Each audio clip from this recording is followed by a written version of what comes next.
coffee? How'd you do it? Just K-Cup, like the little pods you just put in Yeah. Yeah. I have a bam, we're live. I have a I don't know if it's a Bang or something, but I have something in the back of the fridge that's like a just in case.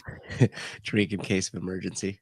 Yeah, like I have Paper Street coffee, then I have some instant coffee, and then I got like this Bang in the I'm not late. Am I late? I am late. Wow. 1 minute late. Oh.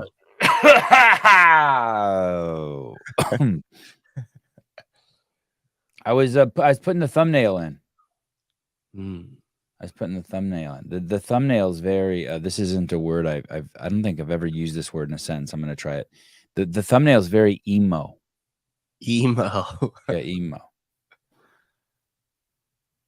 Wow, we have Jorge Fernandez tomorrow. Tuesday, Greg Glassman. Wednesday, Mary Heffernan. This is cool. Mm-hmm. I don't know how the shows are doing so well with such shitty impressions. Yeah. Man, YouTube is throttling the shit out of us. Yeah, our impressions are way down compared to normally. Yeah. Crazy. Oh.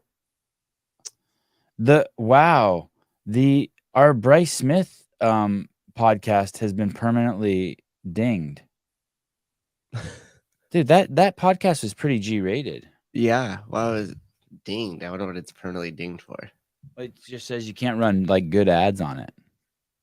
Did you see Andrew made over $500 on his Bryce Smith video? Yeah, I did.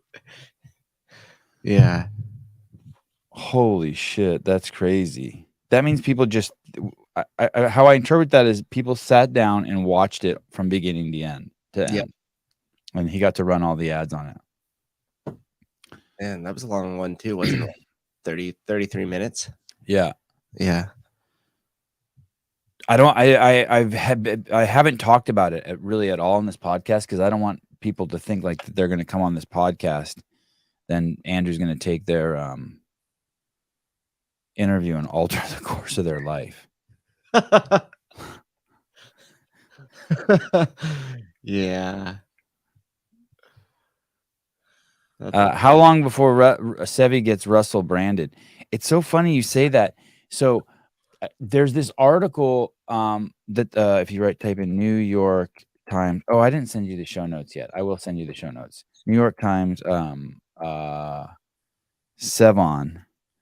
And if you go to this, the title of the article, this is the article.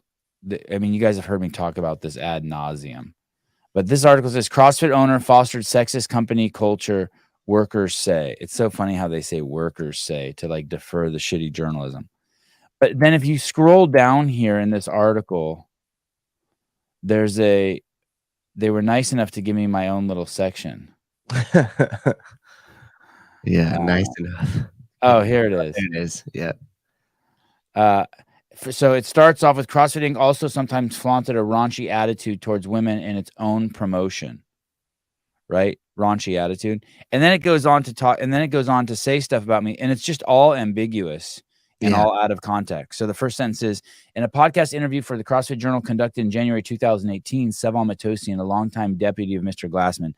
So right there, you see what they're doing, right? A longtime deputy. Deputy, yep. Yeah. Yeah. You could have just easily said the media director of CrossFit. Or an executive with the company, or like there's so many. Yes. Yeah. Interviewed Stacy Tovar, an affiliate owner in Omaha, Nebraska, and popular retired professional CrossFit athlete. Mr. Matosian asked her if she was sexually active with her husband and if she took birth control pills.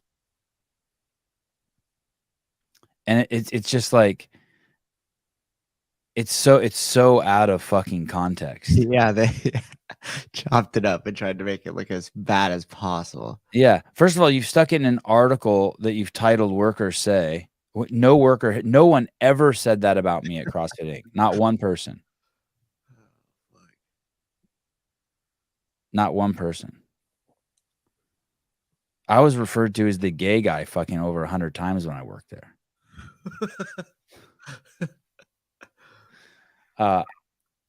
He told her he preferred a bathing suit photo of, and it's like just horrible. It's like someone said, "Hey, how can we attack this guy?" And here's the bullet points, and goes, "Fuck, let's just put those bullet points in sentence form and just smatter them in one paragraph." He told her he preferred a bathing suit photo of her on her website to one showing her in athletic competition. You fucking jackass! They wear bathing suits when they fucking work out. Like this is a sport where the people work out in their bra and panties. Your body's freakishly amazing. Yeah, you forgot to mention that every living, waking moment that these people participate, or every waking moment that these guys have, every sleeping moment is about enhancing their bodies, what their bodies are capable of doing. It's the greatest. If someone doesn't say your body is freakishly amazing, you're a CrossFit Games athlete, then you should be very concerned. You either have a bunch of lying assholes around you or you're not doing the right workout program. Lamenting changes brought about by the Me Too movement, he said you can't even ask your significant other for oral sex anymore.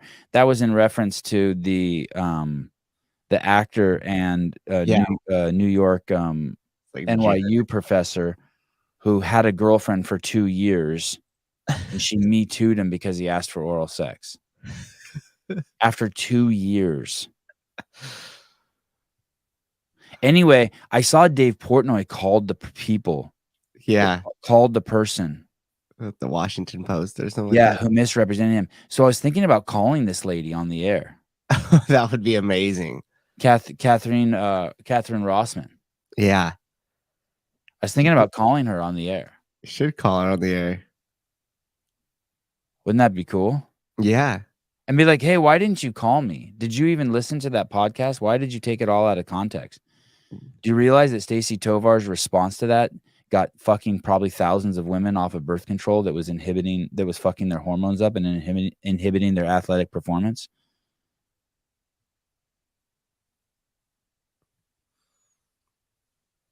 Yeah.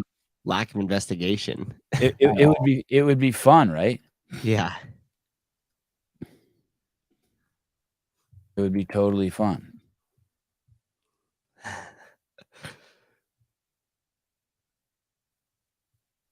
How'd you start that conversation?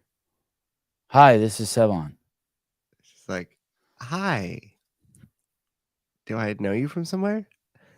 What are you calling about? I'm tripping because interesting.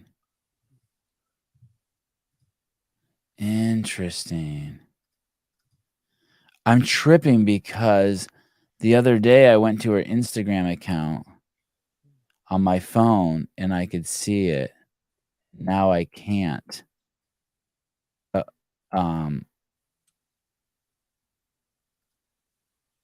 Now I can't computer, but they're logged into the same accounts. Weird. She blocked you. Yeah.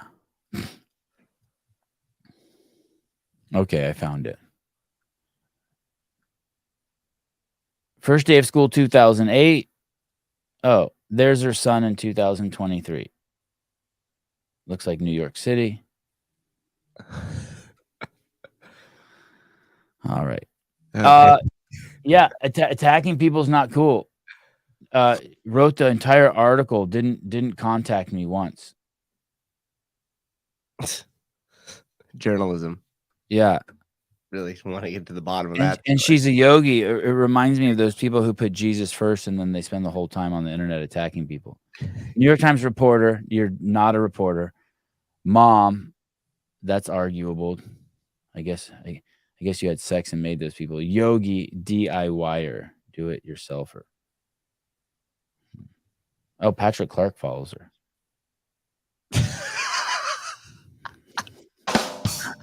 Right? No, it's not a new article. It's an old article, Judy. I was just thinking Dave Portnoy called the journalist that faked all that shit about him, and it was such a good bit. So I was thinking about calling her. Yeah. And just being like, hey, how come your boy's a daughter now? Adam Blakeslee, Sevan, I was watch the broken science video about the replication crisis, and fuck, you ruined 3/4 of that video, fucking up the shot in the front row. What?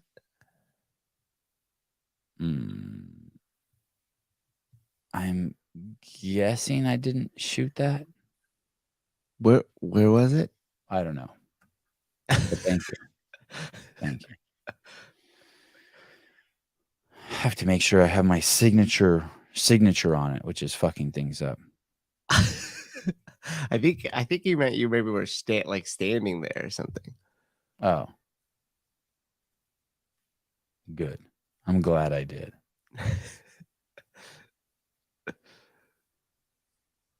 Oh, it's an old video from Oh, 2017. That's what Paulina said. good. Yeah. Thank you. You're welcome. Yeah. You got Yeah. lucky. Hey, the Joe Neal's YouTube page. I was thinking about him and his filmmaker and how fucking good they're gonna get in the next 30 days. So what Joe thinks he's doing is Joe thinks he's making this fucking epic content, which he is. Mm-hmm. It shows him getting live call-in show September 24th. Okay, I just sent you the notes. Joe thinks he's getting all this great content. He thinks that he is not he thinks he is. He's making this incredible show, and but really also what's happening, guys, is this guy is getting a crash course in approaching people, video editing. His filmmaker's getting a crash course in production, in audio. Like, what they're doing here is fucking nuts. Do anything for 30 days like this guy's doing, and you will absolutely murder. I mean, fuck people with PhDs. I want to show you. One person walking. Let me see. Look at them. Grocery store. Oh, this is good. Look at this. Crocs. If you don't mind me asking, what do you do for working out? You don't do anything? Have you ever heard of CrossFit? Yes, I have. And I've been CrossFit. Okay. All right. Have a good one. Look at even the rejection. He even got the rejection in there. Yeah. He even got the rejection in there. He even got the rejection. There's a scene in here that's so awesome where he's talking to this lady who has a kid. I think it's is it at the 3-minute mark?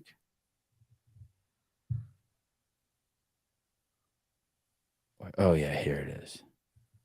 Your information. Look at this lady with the daughter, and the daughter's just got did you watch this yet? No. And the daughter's got just this huge shit-eating smile on her face. She's so happy. And it's just a fucking great interaction. So this guy, Joe, the YouTube page is just Joe Neals, JOENEHLS. He's the owner of CrossFit Kenosha. Let's see how many subscribers he has now. Hey, you ready to rock? 137. He was at 90 yesterday. I don't even remember, but it's not that many. Yeah, it's moving on up. God, Joe, you are absolutely killing it. I wonder. I sent this over to Chris Cooper. I'm like, hey, dude. Yeah, I'm like, hey, dude, over at Two Brain. I'm like, hey, dude, you got to watch this series. This dude's about to murder it. Or he is murdering it. Mm-hmm. I want to know what his approach differences in day 30 versus day 1. You know? Yeah. He's still like, hey, I like your Crocs. You ever heard of CrossFit? Then pretty soon he's gonna be smooth as hell. You know, day 30 he's gonna roll through with the card and be like, hey, I'll see you at 5, and just hand the dude the card. He'll be like, okay. It's so good. I'm so impressed on so many levels. How is anyone running a business and not doing this? Like just being all in. I don't mean this exact thing, but just being all in. Yeah. There's people. If your CrossFit gym is failing, and you want it to succeed, you should probably subscribe to this YouTube channel. If your CrossFit gym is succeeding, but you want to make even more money, you should probably subscribe to this YouTube channel. This has something for everyone on both ends. This might be the best resource that anyone's ever given to affiliates ever. I mean that. I don't think that's hyperbole. Joe Niels. He might get 30 new members, lifetime members this month. He might get 100 members this month on the pace he's on. Hope he And- does. And 30 of them stick. Yeah. Yeah. Hope You're not so. buying it. I see on your face, you're like, oh, you're not I've been buying doing this for 10 years, brother. it. You know which ones stick, which ones don't. What is the honest sticking rate of a client? Like the For- best chances of somebody coming to the gym and staying for a long time Yeah, for 5 years. if they were recommended by a friend who already goes there. Okay. That's going to be your strongest lead. How about Second- kids? Are kids long time or no? What do you mean, kids? Like, so yesterday I pulled up a video from 3 years ago. I went into my hard drive and I said videos from 3 years ago. I found a video of Avi playing tennis, and none of the kids who were in his tennis class 3 years ago are in his tennis class now. Mm. And so I'm like, fuck, dude. That's like, kids don't stick to the program. Yeah, that could be most of the kids that do our youth strength and conditioning just Yeah. restarted on Wednesday and Friday nights. Yeah. It goes in season according to which ones are playing sports. So we've had a ton of them repeat over this last year plus since we've been doing it, but they cycle in and out. So a lot of the kids that came to the last cycle aren't necessarily in this strength cycle because they all play, football or something like that inhibits them from coming at those times. And then when we redo it again in winter, we'll see some of these kids that play a different sport leave, and those other kids come back. What's the longest you've had a kid there? You ever had? Do you have a member there that's been there 10 years since day one? Yeah, I've got probably over a dozen of them. No shit. Yeah, our lifetime value is a little over 3.5 years, close to 4 years. So we have a saying that if we get them for 3 months, we get them for 3 years. What do you have anyone that started when they were 12 and now they're 20? Anything like that? Do you have any people who went through puberty in your gym? Yep, I've Crazy. had two young girls that I actually did like extra weightlifting technique and stuff with when they were probably the oldest one was probably like 14, youngest one was probably 12. And they were members of the gym all the way till they got scholarships to college to play rugby at Brown. And then left and went on to there. Yeah. So And that CrossFit was a huge piece of that. Yeah. I mean, one of the girls, when she left, she was back squatting like 225 or 245 for reps. She could deadlift 305, 315, and she could clean 185. Crazy. Yeah. 16 Crazy. year old girl. Yep. Joe Niels, I hit up members pig roast last night and got 4 coming next week alone from it. Well, that's smart. That sounds like a good place to poach people. Yep. That, and then you do different community events. Like we've done, we bought white CFL shirts and had like a tie-dye day for all the families and kids. So you bought like a plain white shirt that just had CFL. You came to the gym and tie-dyed them. When we do Murph, we usually have like food out there. We do what we call a mini Murph for like teenage kids where it's half a Murph, and we do an obstacle course and stuff like that. So like families will show up in flocks and bring other friends and things. And those are things that are really strong lead generators, because people show up and they're like, whoa, you guys do all this and put it on, and this is just a gym? Like, no wonder why Sevan loves this place so much. And we're like, yeah, Tuesday night you should come into our intro course. And they're like, okay, sure. Bam. They're in. I'm guessing kids are extra hard to keep around because you have to convince 2 people. So the parents have to think it has value and the kids do, because most parents are just shitty parents and they let their kids quit shit. And I mean that. And I said it. And let me say it again. Most parents are shitty parents because they let their kids quit shit. My kids don't quit. I don't let them quit. And I'm 100 for 100. None of them have resented me for not letting them quit. 3 days ago, we woke up in the morning like normal. The kids did their Kumon, their schoolwork. Then the jiu-jitsu instructor came over, and then it was time to go to skateboarding. And 2 of my boys started screaming and throwing a temper tantrum. And the reason why is because my 3rd child had a broken leg and he had a friend coming over. And they wanted to stay with the broken leg son and the friend. And I wanted to say, okay, you can stay. I wanted to say, oh, I'll stop at Starbucks and get you a protein bar. What are those things? Perfect bar. I wanted to say, shut the fuck up and get in the car. Those are the 3 options, right? Acquiesce, bribe, violence. Force. Yeah. I heard my my wife's voice say, "Don't react." You know, it's just like the Terminator. The options are popping up. Fuck you, asshole. Fuck you, asshole. Fuck you. You know, I let them all go by. I filled up the water. I got their socks and shoes. I walked into the van. I started the van. I came back in the house. They're in the entranceway because they know they're coming. They're fucking crying and screaming. They look like the Peanuts characters. When Avi cries, he opens his mouth as big as he fucking can. He's like Charlie Brown. Can you see that picture in your head, Charlie Brown crying? Yeah. Right. Charlie Brown crying.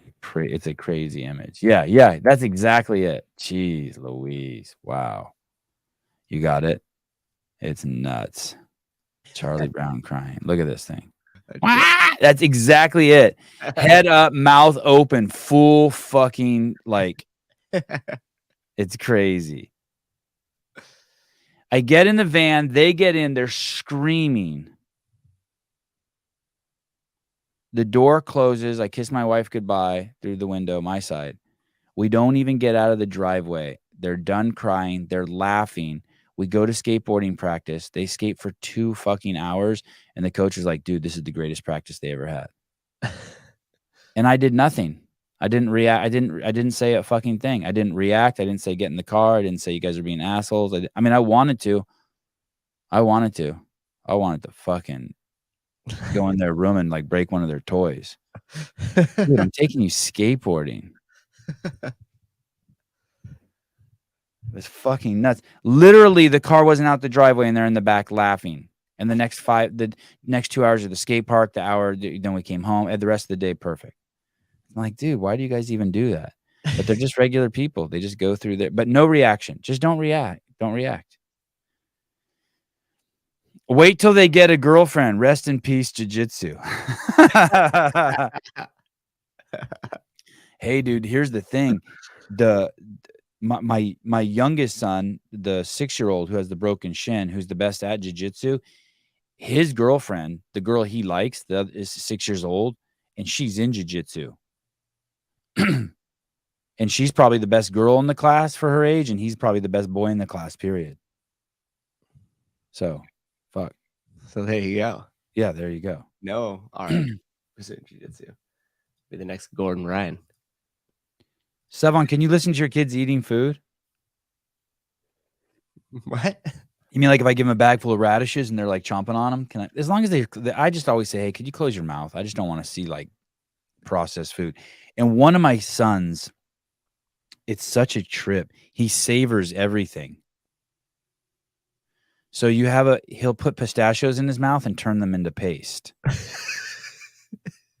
Chew them up like 5 pistachios, like shelled pistachios. Yeah. In his mouth for like 20 minutes. I'm like, dude, what are you doing? And he eats everything like that. He couldn't eat an ice cream cone if his life depended on it because he eats it so slow. The whole thing's melted on the floor. They'll be doing separate jiu-jitsu sessions soon. No. The boys and the girls, dude. The girls are beat up the boys for so long. I just saw Avi got a new belt. Yeah, that's cool, right? Yeah, that's incredible. Was that a planned belt promotion? Did you know that was happening, or did they just? No, I didn't know. It's actually we've been taxing my mom a lot lately, because we have a kid with broken leg that needs extra, eyes at home. So I'm at tennis, Haley's at jiu-jitsu, and we need my mom to watch the third one. And so my mom was supposed to take Avi to jiu-jitsu that day, and I called her and I'm like, fuck, I can do all this. I should only tax her when I really need it. Right. So I called her and I let her off the hook, and I went there and Avi got his new belt, and I was like, fuck, I'm glad I went. And then my mom's like, did you purposely wave me off? Because I want to see him get it. I'm like, nah, I didn't do it on purpose. I didn't. That's funny. Sevan, can you pull up the photo of Jake you shared? No. Jake Chapman with his shirt off? No, I cannot. Why? That takes too much work. If you want to see Jake Chapman, go over to my Instagram. What kind of question is that? Is his dick out of his pants? How about this quarterback for the Chiefs? What the fuck is this guy thinking? I don't know what's going on there. I'm dying to know how much they paid this dude. It's look at 138. Click the second link in the Instagram link. I'm dying to know what's going on there. It is nuts. Is Audrey on the Isle of Man too? That's a great photo. Play that for this. So this is the quarterback for the Kansas City Chiefs. I think this is the founder of not the founder. I think this is the starting quarterback. Which one do you want me to play? The most recent one with the comments turned off, with the close up of his fat head. Season's COVID. Are we listening to it? Yeah, go ahead. COVID-19 shot when you get your flu shot? Two things at once. Two things at once. Two things at once. I'll have the 2 things at once, please. Now back to 2 things at once. 2 things at once. That's not 2 things at once. Mom. Travis, ask about getting this season's COVID-19 shot when getting your flu shot. Travis, did you know you can get this season's COVID? Oh boy, how much do you think that pays out? I don't know, but look at the post. Look at the post before. So he turned off the comments. Look at the post before. 5,900 comments.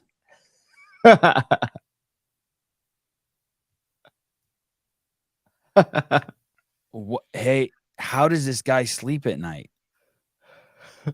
He's promoting an injection that he knows kills young men. Oh wow, they just crushed him in this one, huh? They're like, we can't comment over there. Him, dude. We'll crush you in this. And one. the news articles are all, about it are all. It's a polarizing topic. Polarizing topic, dude. That shot is killing people. Hope that sponsorship money was worth it. Wow. I would be so bummed if that was my son. I would be so bummed if that was my son and he sold out like that. What's the number? But they all, I mean, LeBron's no better. I mean, let's play the game. You gonna be upset for 25 million? Dude, someone has to die. Someone's gonna die because of this. 50 million? Someone, right. Some kid's gonna be sitting on the fence and be like, oh, my favorite quarterback did it. And he's going to take it and he's going to get myocarditis and he's going to die. And someone could be like, well, Sevi, someone else is going to take it and it's going to save their life. There's no evidence of that. And hey, here's the thing. If someone else is going to take it, it's going to save their life. Those people everyone needs to be able to make the decision on their own. And I'm not saying it's his fault. I just wouldn't want to influence people that way.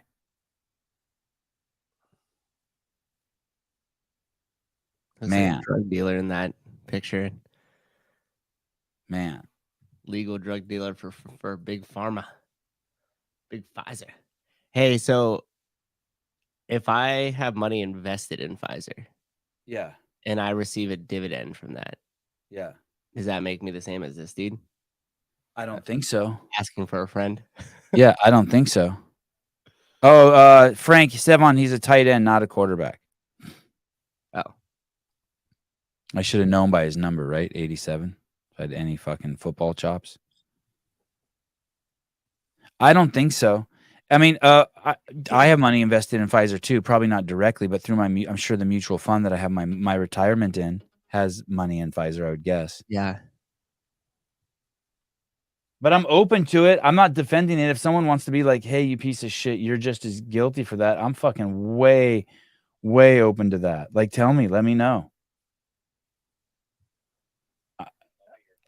I mean, hold on, caller, 1 second. I mean, I know I'm guilty for being a fucking human on planet Earth, and that I'm sure some kids in China have died because of all the iPhones I bought. I mean, I've had 2 of every iPhone since day 1. Yeah, for sure. Caller, hi. Hello. I got with my gay comment. I'll be your tight end. Okay. Oh, you want to be my tight end? Okay, that's fine. Thank you. It's Gabe, by the way. Oh, Gabe, what's up, dude? Oh, I was thinking about you this morning. Can I get some coffee? Yeah, Paulina's on it already. I use you so hard.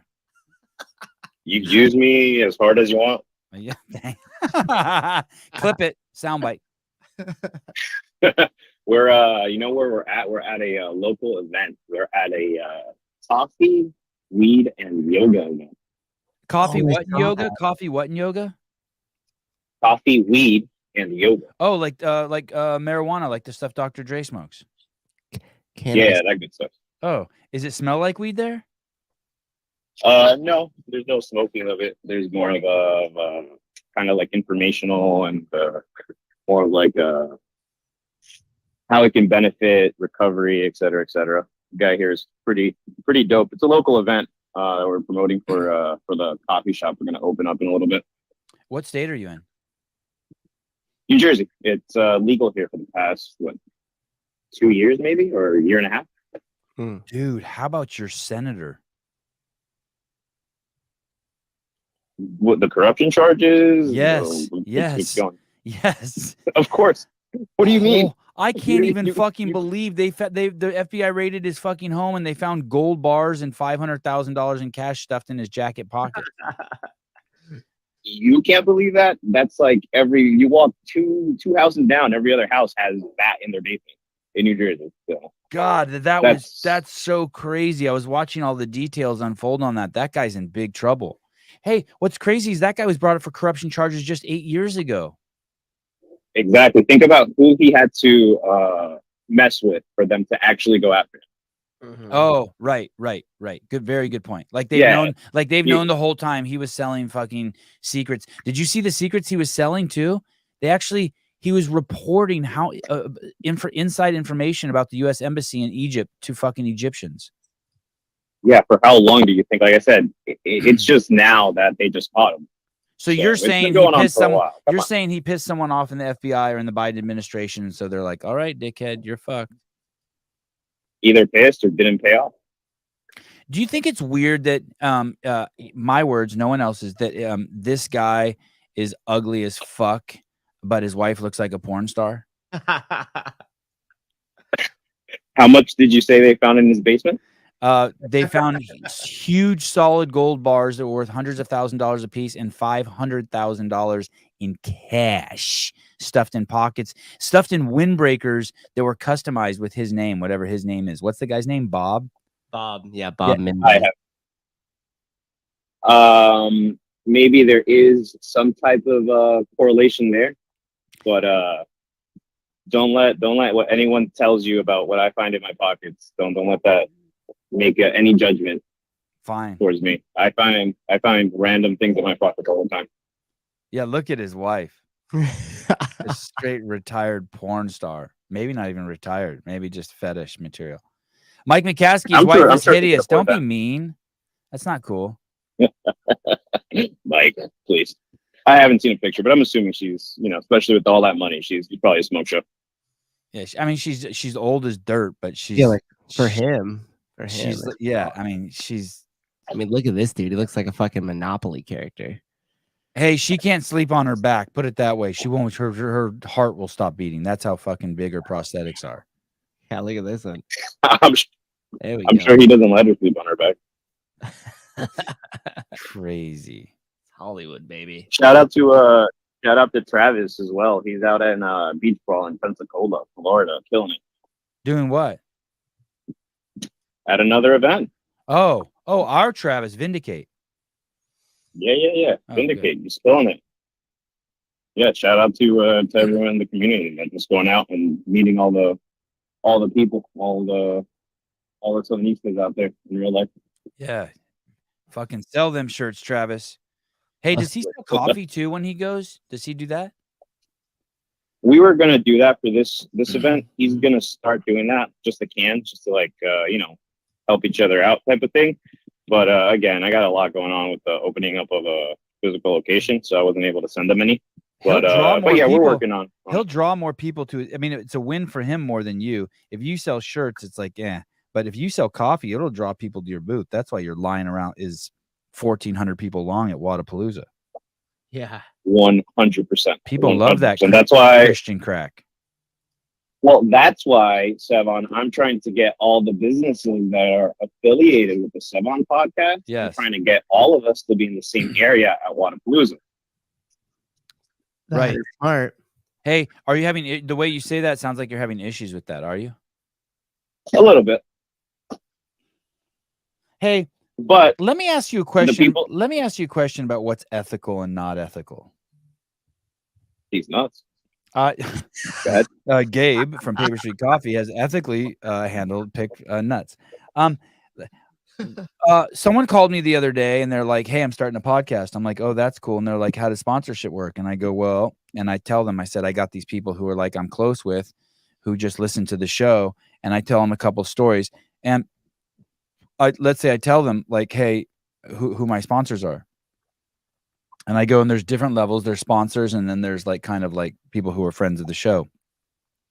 And then I find out 3 days later that this person has gone and contacted my friends of the show without even. Do you think that that's unethical?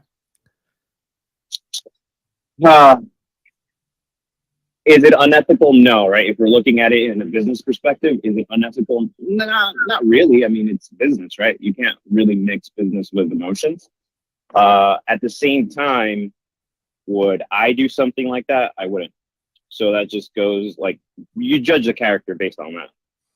Yeah, like I mean, I can't. If another podcast, so I don't know if they still, I don't know if they still. Maybe this is a bad example, but I was just thinking about Lauren Khalil used to always talk about Viore, but maybe that's a bad example. But if someone told me if I wouldn't go to C4 without asking Hiller first. Like I wouldn't be like, hey, I wouldn't be like, hey, do you care? I wouldn't just be like, oh shit, he has, because he's my friend.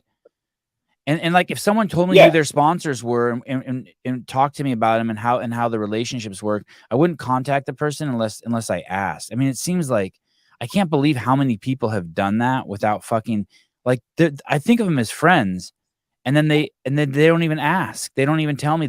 I would keep someone even in the know either way. What's crazy is though all my sponsors tell me, they're like, oh, here, they forward me the shit. They're like, oh, so I'm like, well, fuck, I just told that person yesterday about you. I'm not telling you about my sponsor so you'll fucking go and take from my pile of cash, you douche. Hey, if I think that there's someone out there that would add value to Paper Street Coffee, I would push them your way. But I honestly think I don't think most people add value to sponsorships. I think most sponsors are getting bent over. A little bit, 100%. I'll be honest. I'll be honest with that. But at the same time, like in the situation that you're describing, it's like you have your expectations of those people, and they're just not living up to your expectations, right? Like you taught us that. Yeah. So I mean, all you could do is like going forward, like you could just adjust your relationship based on their actions. That's it. How about this, Gabe? Is it unethical for me to take BPC 157 and then compete in a CF competition 6 months later? I have a very strong opinion on that.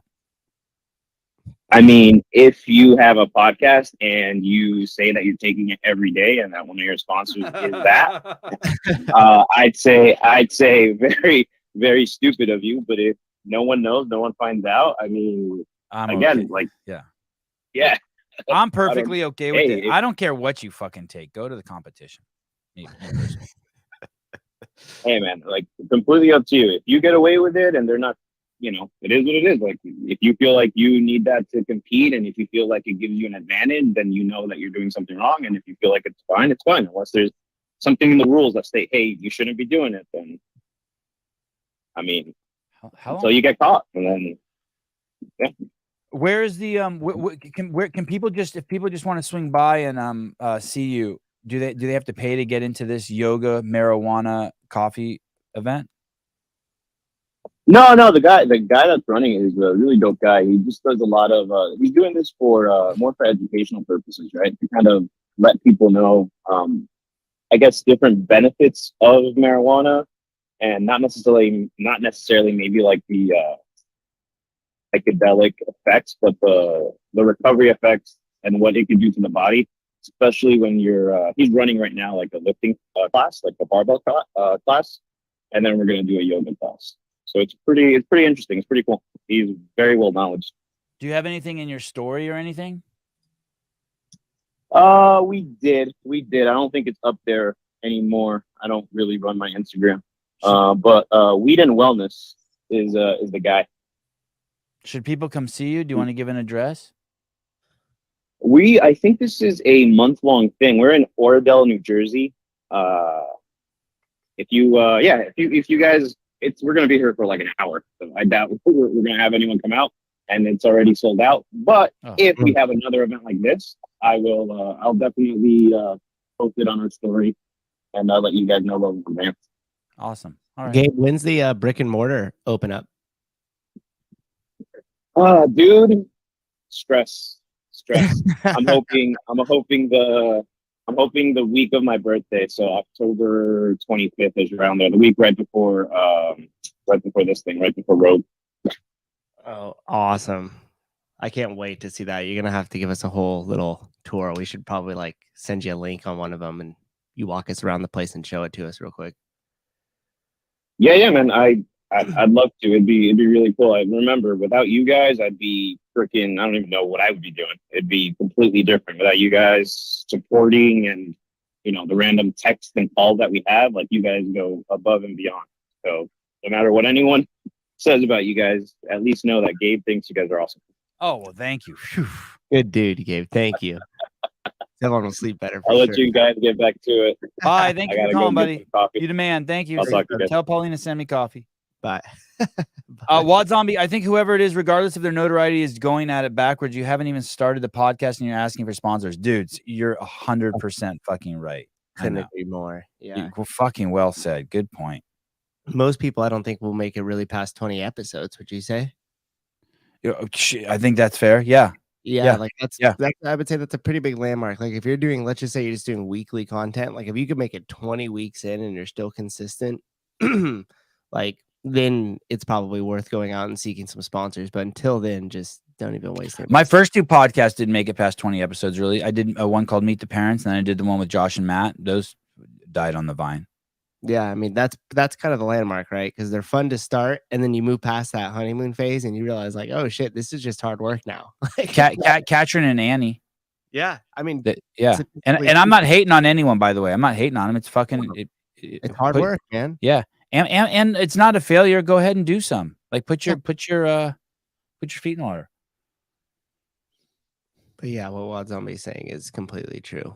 Plus, two, did you read through that thing? What thing? Oh, the Lone Rangers thing? Yeah, and then the other one. Oh, from the morning chocolate?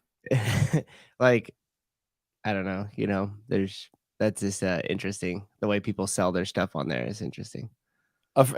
What? Tell me. I don't know. It's cheesy. It's like the same as like every podcast. Like you could just staple and phase it. And after reading those and like recalling back to the conversations I have with sponsors, I'm like, oh, I got my shit fucking dialed in. Oh, like the first sponsor of the people you see on the bottom there, Paper Street Coffee, they reached out to us. CA Peptides reached out to us. BIRTHFIT reached out to us.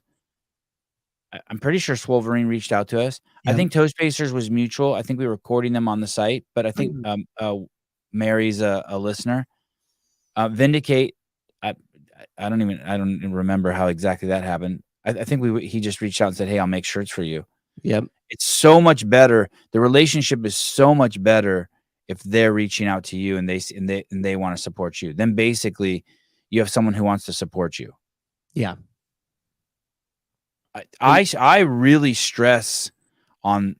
I don't stress for those. Well, I stress for anyone who gives us money. I stress about it. Yeah. Matt and I are like, fuck. Are we bringing value to them? Are we bringing value to them?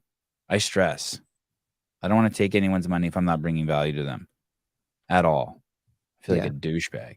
And some relationships are more transactional, like we have on our audio version of the platform. So like BetterHelp, DraftKings, Manscaped, 8 Sleep, stuff like that. Right.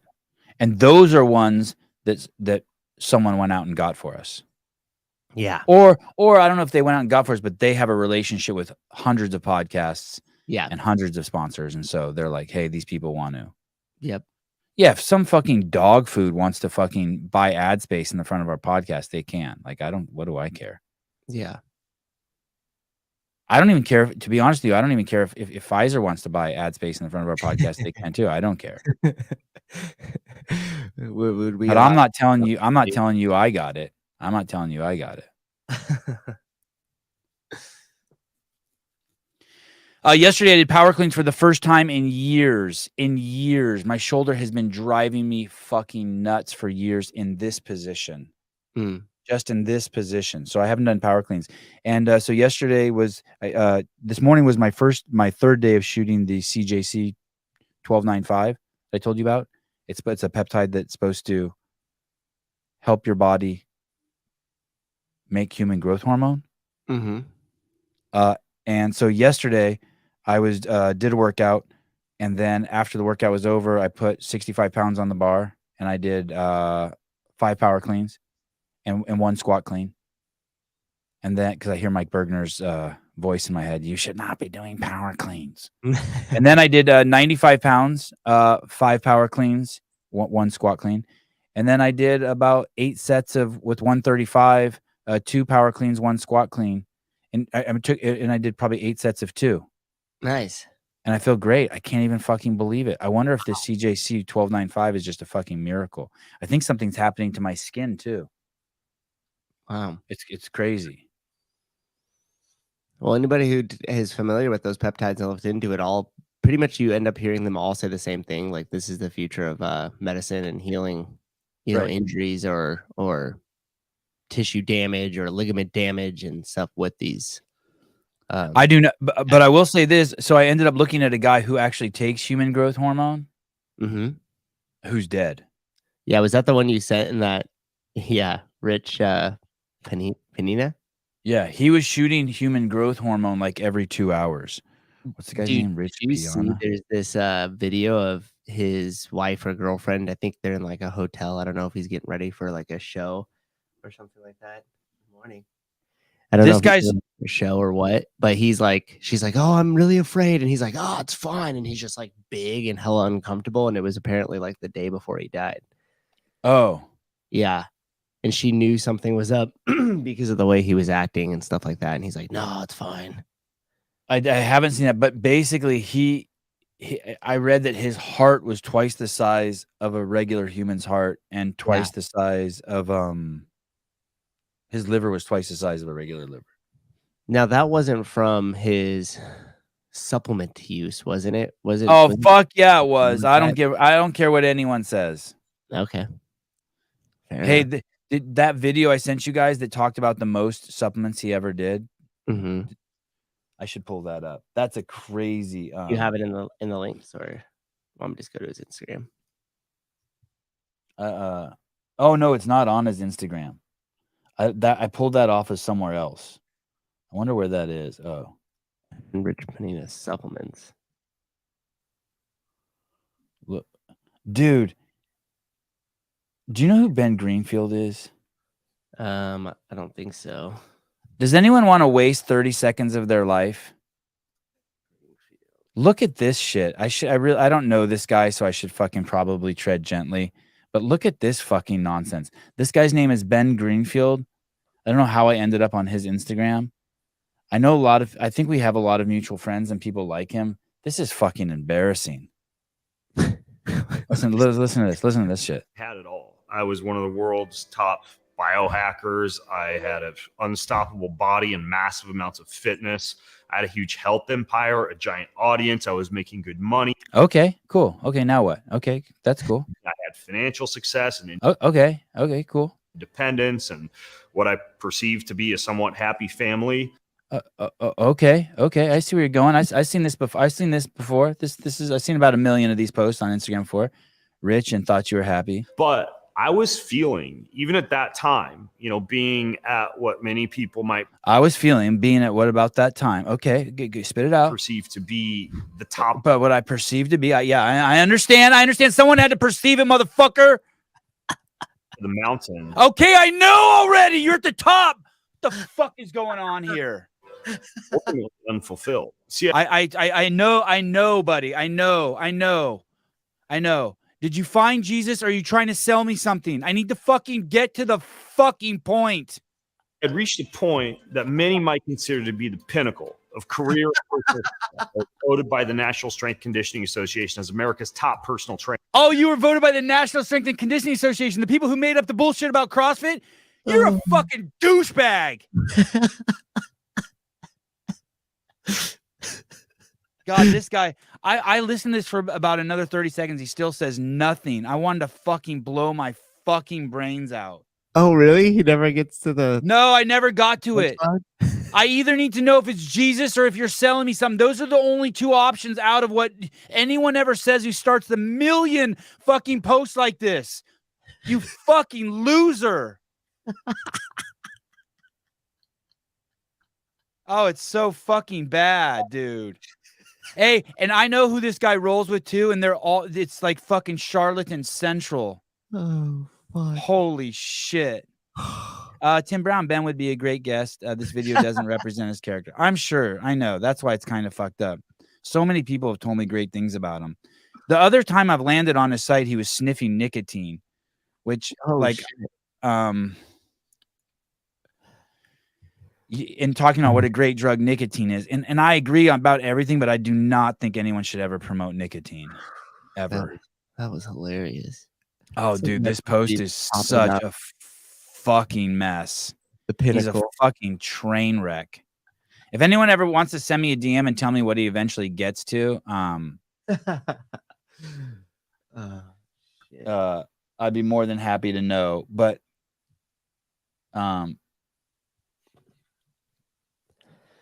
top biohacker. What do you think about? I think you're a top biohacker. I don't even know what a biohacker is. As soon as I heard that, I tuned out. Top biohacker.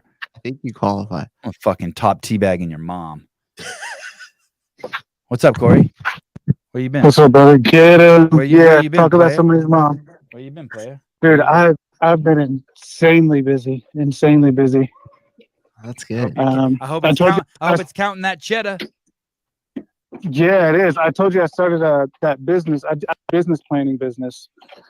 So you remember I promoted it on the podcast about 6 months ago, and I was going to do it for free in my class, and a couple of people from the podcast on that offer. Well, I transitioned it, and I actually do it for a living now. So I started it about 2 or 3 months ago, and I've already had about a tient per month at a whopping $2,500 a pop. Wow. So wow. Nice. Good job. Hey, by that Sousa does that too, but he's only attract wackadoodles. Yeah. Well, we're doing the same thing then. We're going after the same target market. Hey, what do you do if you get someone and they want to hire you, but you know you're like, dude, you're not made for this shit? And they're like, no, take my money. I want to help you. You're like, dude, motherfucker, you suck. You are hopeless. You are fucking them weird. No one wants to be around you. You are fucking weird. Honestly, the good thing about teaching is if I have somebody like that, then I usually say, you might be a better fit for my class and do it for free. Right. Oh, that's good. So that way I don't have to waste time and energy. And I'm a product that I know they're not going to use and they're just going to be a pain in the ass. I usually say, let me get some students to help you on this for free. Worst case scenario, it's not the greatest thing, but at least we got to do it for free. Yeah. Okay. My question is, what do you think of, speaking of me teaching, think of overall professors, teachers in the university? What's your first take? I know we talk a lot of shit about them, but what's your thoughts on professors now in the university system? Woke, sellout, douchebags, keeping the black really, really bad. If you're a black person, like the school system, you should be terrified of fucking the government and the school system, what it's doing to your people. It's basically holding you down. It basically views you. The entire educational system, 85% of the people in the educational system think that they are better than black people, and that black people are fucking morons and can't do 2 + 2. That's the fucking cliff notes of it. And that's the whole that's the whole premise of the whole DEI thing. Set the bar really low, dumb everyone down, and basically fuck with reality. And if you're in education, academia, you're part of that, whether you want to be or not. You're worse than racist. It is some swarmy shit. Is that a word? Swarmy? Swarmy. Yeah.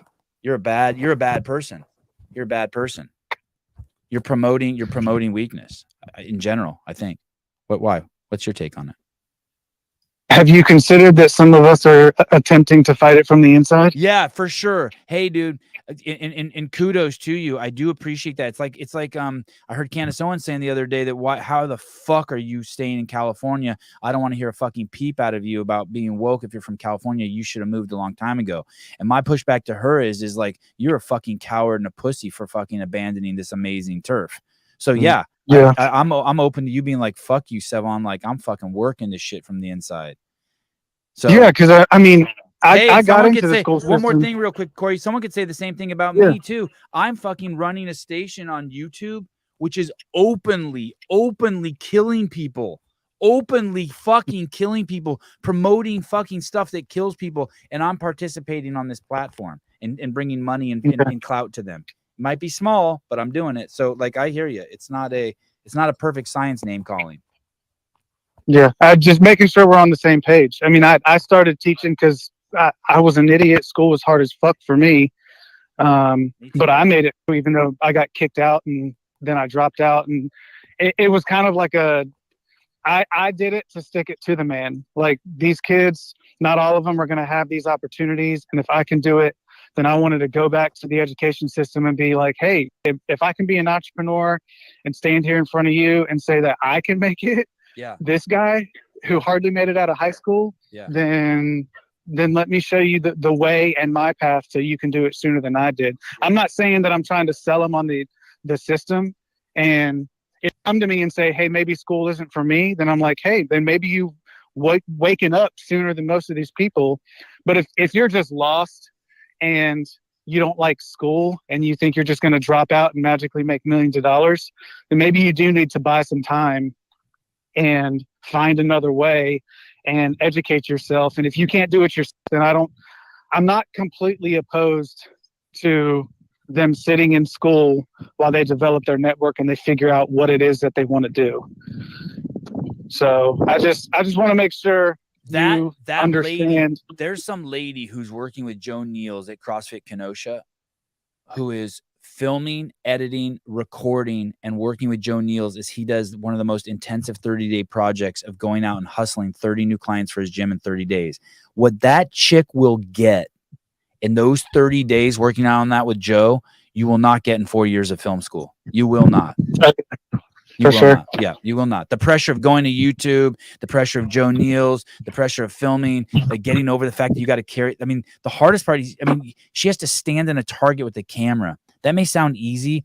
Fucking 99% of people don't have the balls to do that. Yeah, for sure. Great point.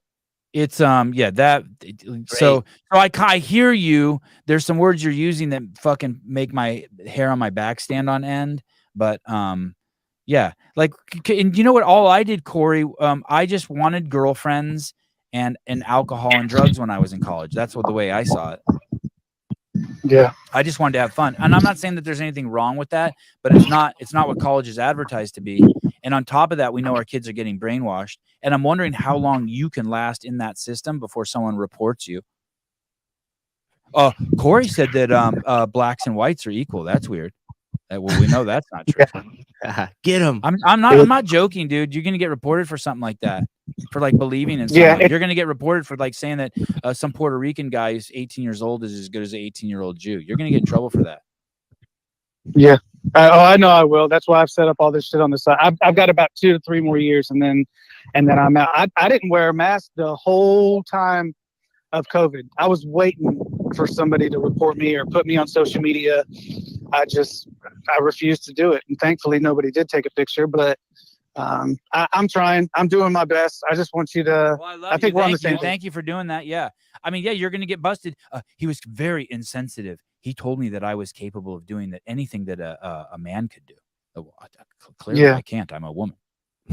I've got shit tons of stories of people sending me complaints on. I send motivational emails to my students on life is tough and get out there and get after it. And I've received countless emails of how insensitive of you sending that email.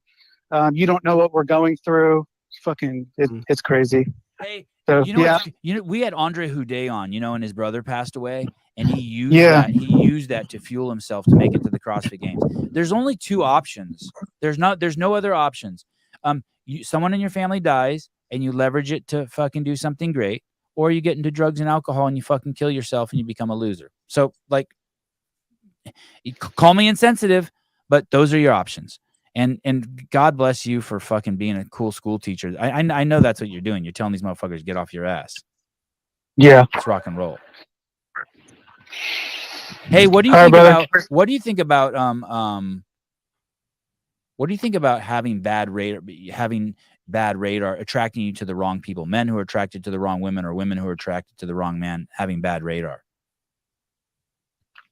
Can you give me an example? You're attracted to a guy. You're attracted to a girl. Fuck, I can't think of one off the top of my head.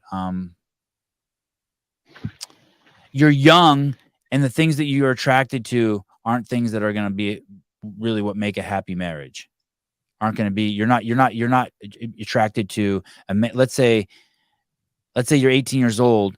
And you don't understand that really what you want to be attracted to is a strong man who's going to make good money, who has a good work ethic, so you can fucking stay at home and have a kid and really take care of what the planet Earth needs is raising really good kids. But you don't realize that because you're fucking 18, and you're just looking for a dude with a nice car. I think hopefully all of us at some point reach some sense of personal accountability. I don't think we all do. Let me give you an example. It's crazy that you're saying an 18-year-old. I work out every day. I don't drink. I don't smoke. I've got multiple businesses, and a lot of this started because of my nephew when he was about 10 years old. So I haven't missed a day of working out in close to 6 years. And I wanted to be an example to show him, look in the mirror, have difficult conversations, hold yourself accountable. No one is coming to save you. And get after it. Life is going to be tough.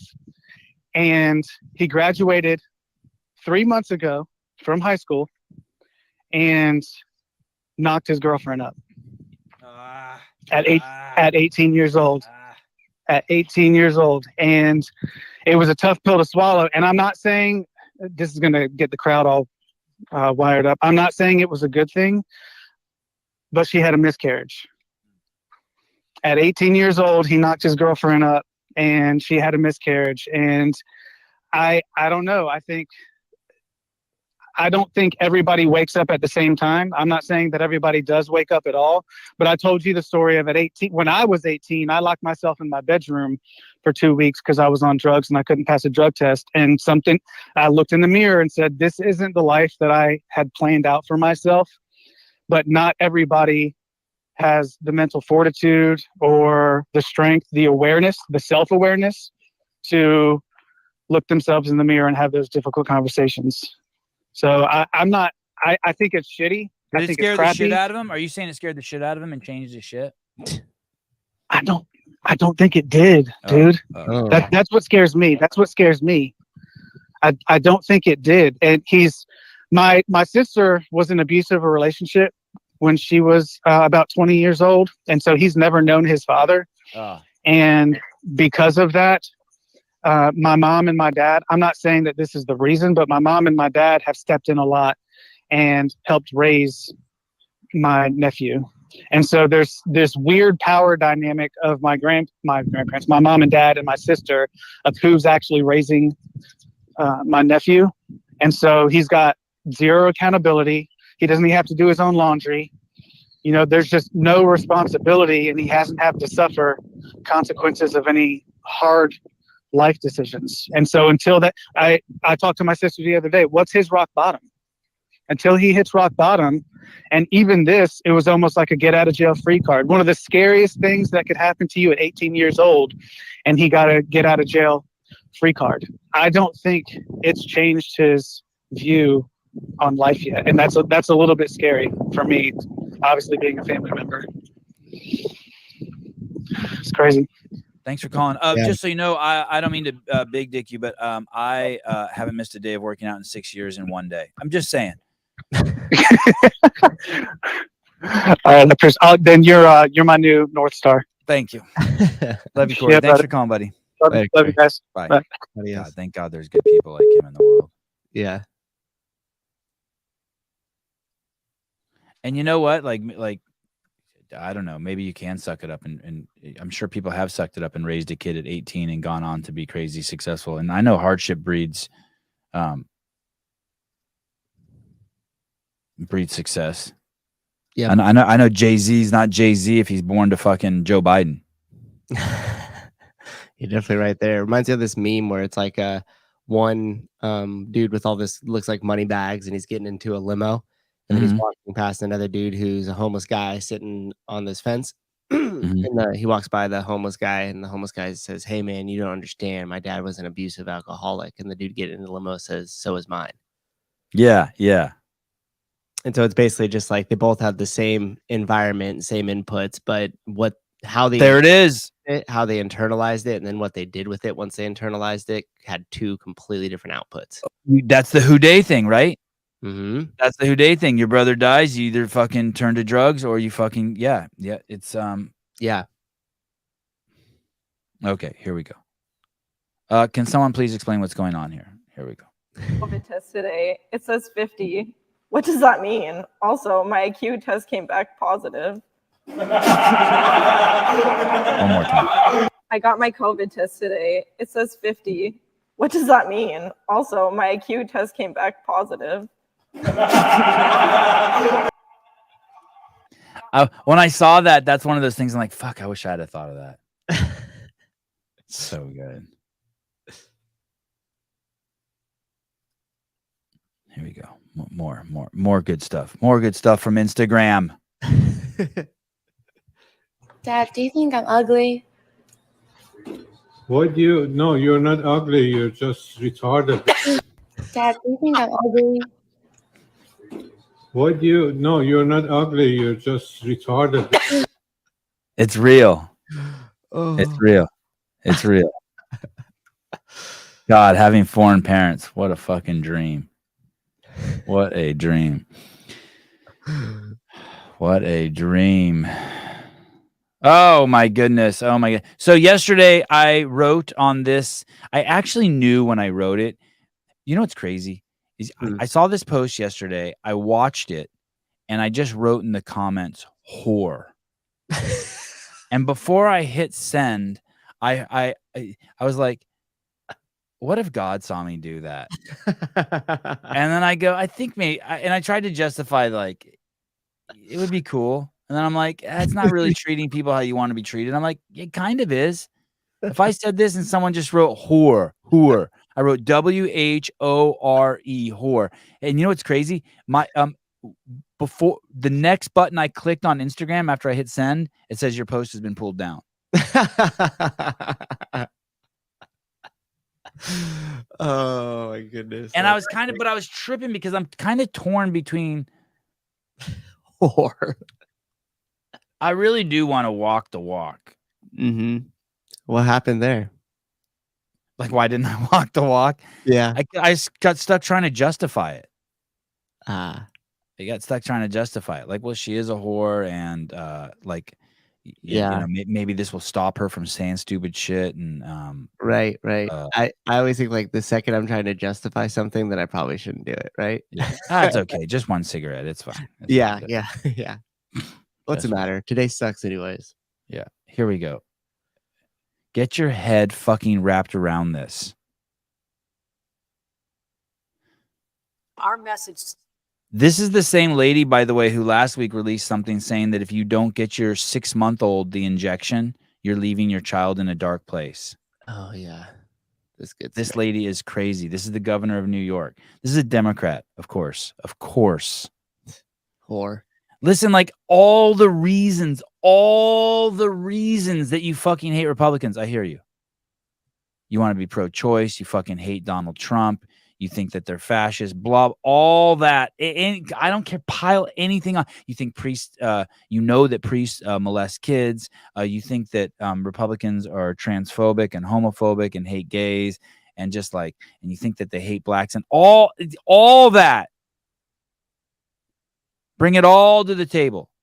And then remember, this is then mount all that up against this. By the way, you're totally wrong. It's because you're not paying it. You live in a delusional reality if you think all that. But I'll go with you for a second. But then listen to this and then explain this to me how this is okay. How you're still a Democrat after this. And because she wants to give drugs to 6-month-olds babies. But watch this. This is absolutely nuts. The world is. Send us your people. Send us those who need the cloak of comfort that we can demonstrate as New Yorkers with big hearts and open arms, and we'll provide a safe haven. We have to let the word out that when you come to New York, we're not going to have more hotel rooms. We don't have capacity. So we have to also message properly that we're at our limit.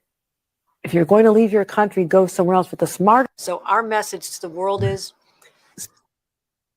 Ladies and gentlemen, I just realized this lady has Jessica Simpson face too. This lady's face isn't moving. Send us your people. Send us those who need the cloak of comfort. Only her mouth and her eyes move. As New Yorkers with big hearts and open arms, we'll provide a safe haven. We have to let the word out that when you come to New York, we're not going to have more hotel rooms. We don't have capacity. So we have to also message properly that we're at our limit. If you're going to leave your country, go somewhere else with the smart. So our message to the world. 2 years later, she's like, if you're leaving your country, go somewhere else. And it started with like, well, it's crazy. Hey,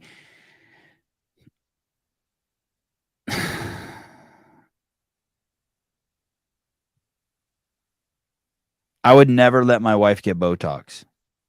Well, that's not up to you, Sevan. Yeah, it is. Yes, it is. I would never, ever, ever, ever. Dear Haley, if you're doing that, you better hide that shit from me. You better do that behind my back. I do not accept that. I do not want to be around anyone who thinks that's healthy, what this lady's doing. Look at her fucking face doesn't move, dude. No forehead movement, no cheek movement. Nothing is fucking moving. Stretched back. That's what I was kind of talking to you about, Corey. Like, whose radar finds that attractive? What are we doing to society that we're making that somehow? Your radar's all fucked up if you find that attractive. Holy shit! Just get old for fuck's sake. You're part of the fucking problem, man. If you're just adding to that shit. What are you saying to your especially if you're a mom or a dad? God, you're a fucking moron. We live with idiots. I know that's going to really piss off a lot of people. I'm sure a lot of people I love fuck with that shit. Yeah, get a little lip flip, get a little lip flip. Christine Young, you can't get Botox anywhere but forehead and around eyes. This is a facelift.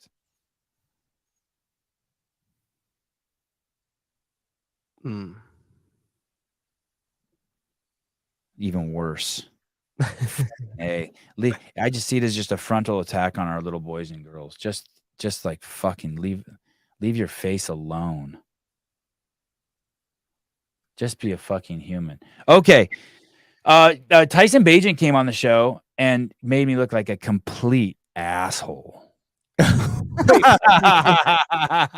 Why do you say that? He asked me about fluoride and I got nothing for him. Oh yeah, that was good. Caleb saved you. He just pulled something up right away. Oh my god. Oh my god. In retrospect, we have sent him several pieces of literature via text. Dear Tyson Bagent, I'd like to share with you that I have uncovered. Zach, that was not hilarious. We got our research assistants on it here. That was not no Zachy. Yeah, fluoride. Yeah. Winter chicken dinner. Yeah, fluoride. Look at it, Tyson Bagent. Listen, fluoride is toxic. Causes osteoporosis even in low doses and skin rashes. Causes brain damage and developmental. It's a developmental neurotoxin. So of all the research I did yesterday, I spent about 2 hours digging into it. It's a consensus across the board from people who are pro fluoride and anti fluoride. They all agree on one fucking thing for sure. Fluoride is a neurotoxin. No one thinks you should be fucking eating it unless it's in really minuscule doses, which is 1 part per million. Let me tell you something. Well, I'll go on. No, but by the end of this, I was like, holy shit! It really fucking made me paranoid about fluoride. About your drinking water. Yeah, and I don't use city water. I use well water, thank God, and I filter it. Slows your thyroid function. It's absorbed into the thyroid. It's especially bad for children. It's especially bad for women who are pregnant with boys. That was another thing that they said. No one disagreed that a woman who is drinking fluorinated water for more than 3 days at any point during a pregnancy, it will affect her male child's IQ. It will lower it for 3 to 7 points. And they did independent studies separate each other in China, Canada, and the USA. You do not, if you're a pregnant woman, and it's especially bad in babies who are, formula is horrible for you anyway, but women who are feeding their baby formula and using fluorinated water, fluorinated, is that the word? Bad for your babies too. All the studies were in consensus there too, that it was hurting your babies. And at that point, it also hurts female babies. It's weird that it doesn't hurt females, children, when the mom is pregnant. If you're pregnant with a female, it didn't lower the girl's IQ, just the boys, which is kind of interesting. That's strange. I don't know if I believe that, but I saw that in 3 different studies. The more fair skin you are, the more susceptible you are to fluoride injury, like the fluoride that's in the air, steam from fluoride, and so that's why they had black people almost exclusively work with fluoride, or so that's what they said. Fluoride's a byproduct. It's a byproduct of making aluminum. Wow. It's a byproduct of shaping aluminum. It's a byproduct from the aluminum industry, and they were pouring it in rivers and streams, and they basically needed to find something to do with that byproduct. And here's another thing. It was coming out that all this fluoride that they were putting into rivers and streams, that they were dumping into rivers and streams in the 30s and 40s, that was fluoride, that people were finally realizing that fluoride was bad. So they wanted to change the perception of what fluoride is. And so that's how they came up with this thing that it makes your enamel stronger in your mouth, on your teeth. So is this bullshit? They can't. No, it actually does make your teeth stronger, the enamel on your teeth stronger. But they decided to share it and market it like that when they realized the word fluoride was getting a bad reputation. It was all a marketing plan. They're like, fuck, how are we going to say that it's good? Mm-hmm. And so when they started saying that, that's when they came up with the idea, well, we have all this extra fluoride that we're pouring into rivers and streams. What are we going to do with it? And they decided, we'll just start putting it in the world's water supply. Not only will we say that it's not bad, but we'll say we should put it in the world's water supply. So in Grand Rapids, Michigan, they did the first in 1945. They put fluoride in the city's water supply there, and there was a cavity reduction, about 1 cavity less per person in the town. By the way, there's something called fluoridosis, and it's when someone drinks too much fluoride, and you can see it in their teeth, and their teeth get these brown lines in them or these weird white spots. And once you start, I looked at a bunch of pictures of it last night. I'm like, oh yeah, I know that person has that, and that person has that, and that person has that. Like, you'll start seeing it in people. Weird. Yeah, it's pretty crazy. So it does make the enamel, it does make your teeth stronger, and it does reduce cavities. Not by a significant portion. It's about 1 cavity per person for over their lifetime. So not enough for it to actually matter. Dude, not if it's a fucking if it's a neurotoxin. I could do some other shit to your teeth that would fucking make them stronger too. It's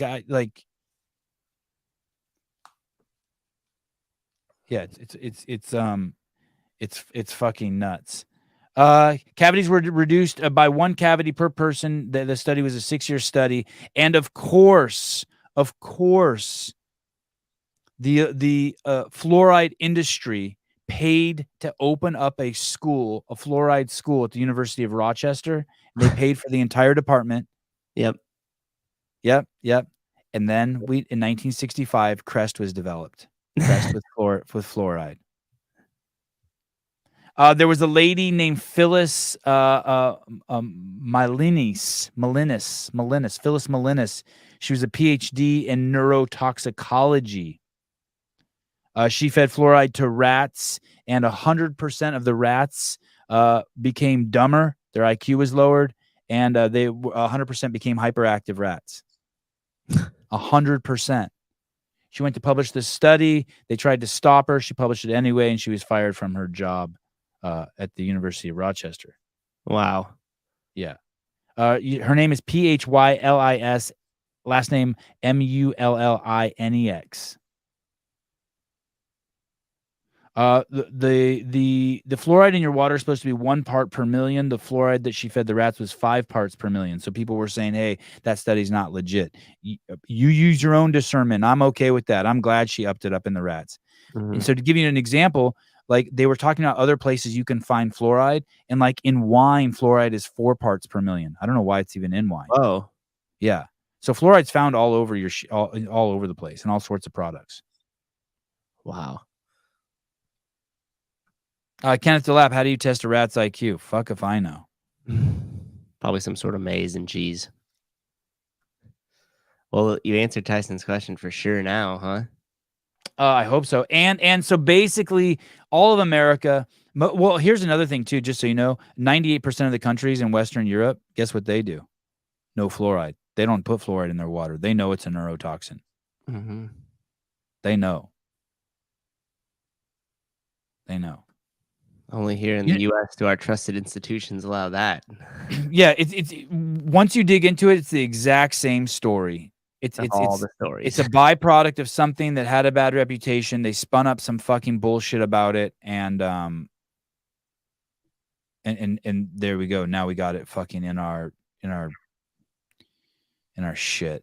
Sevan, talk about what you can do to combat fluoride. Lugolo solution. It's incredibly helpful. Also, chlorine and bromine are both pervasive and very dangerous to our health. Lugolo solution? I don't know what that is. Let me see. I don't know. I don't have any solutions for you. I just spread fear. Okay. Can you filter fluoride out? Like if you have a water filter that you use, is that someone should look into that? Yeah, maybe that'll be episode 2 tomorrow. How to get around fluoride. I mean, I immediately went into our house and looked in our bathroom. Our toothpaste, my wife was already on it. We don't have fluoride in our toothpaste. Lugulo's iodine is also known. Maybe it's, I don't know what Lugulo's is. Lugols. If anyone wants to look it up, J. Crow's Lugulo's iodine solution. I don't know. That doesn't sound good. I don't know if I want to take iodine. What's it say that this shit does? Oh, this was funny from the Brita water filter company. It says, no, Brita water filters work to reduce chlorine, lead, copper, and other sediments whilst remaining important minerals such as fluoride. Oh, great. Yeah. By the way, Brita was just busted in something I saw. Brita just got, it's owned by, I think Brita's owned by Clorox, and they're being sued because their filters don't work. I know, crazy, right? Iodine used in J. Crow's Lugulo's solution is derived from mined crystals, not from shellfish. It's to use as a water purifier. Add 3 to 6 drops per liter of water. Always fresh, does not expire.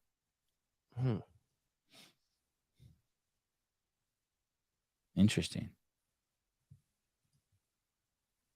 Let me see what the reviews are on it. Fuck, 20,000 reviews. Damn. Wow. This person says they put these drops in their water and it cured them of their chronic fatigue syndrome. Jesus criminy. Wow. The side effects of putting this iodine in my water is I feel thirsty all the time. I go to the bathroom all the time. But also they feel increased energy, brain fog disappeared, internal motivation. I'm awake to enjoy life. Shit. Sounds like CJC 1295. I've noticed no difference in my mood, actually. But this pure water freedom. It's like a website that sells a bunch of filters. They have a whole line on how to remove fluoride, like their filters do. So if anybody's looking for it, they have it for a shower head too, by the way. So it attaches to where your shower head would attach and filters out your water that you're pouring on yourself. This guy named Bryce Mitchell fought last night in the UFC, and he's a flat earther and he was actually the first UFC fight. He brought a Bible out and he held a Bible up. I've never seen anyone do that. And the commentators were like, fuck, I've never seen anyone do that. He ended up winning the fight. But someone said, they cracked a joke. They said he doesn't believe in gravity either. And that fucking got kind of pissed me off that they said that, because once again, that's how people are duped. And I know 98% of the people in the chat are going to make fun of me now and probably not get it. But you have to understand that gravity is a fucking explanation of a phenomenon. Gravity is an explanation of a phenomenon. No one's denying the phenomenon. No one's like, hey, that apple didn't fall. And there was a guy named Newton who came up with an explanation for it. And then later on, there was a guy named Einstein who came up with an explanation of it. Susie, tell my boobs that. Bring them over to my house. I'll tell your boobs all sorts of crazy shit. Whisper it to them. Gravity's a phenomenon. Anyone who needs their boobs, like some fucking, you want your boobs to get a talking to, bring them over to my face. I'll give them a talking to. Yeah. I think I'll give them fucking talk to your titties. The titty whisperer. And that's the hard part, man. That's the hard part about science. That's the weird part about being alive. If you want to stay awake, that's like one of the things you have to like remember. Explanations. There's the truth is just what you're able to use to predict that for predictive value. And it's still not even truth. That we walk around assuming the ground in front of us will always be there. And that's why there's shitloads of bloopers where the ground isn't there, when someone's making that assumption that the ground is there and it's not there and they fall.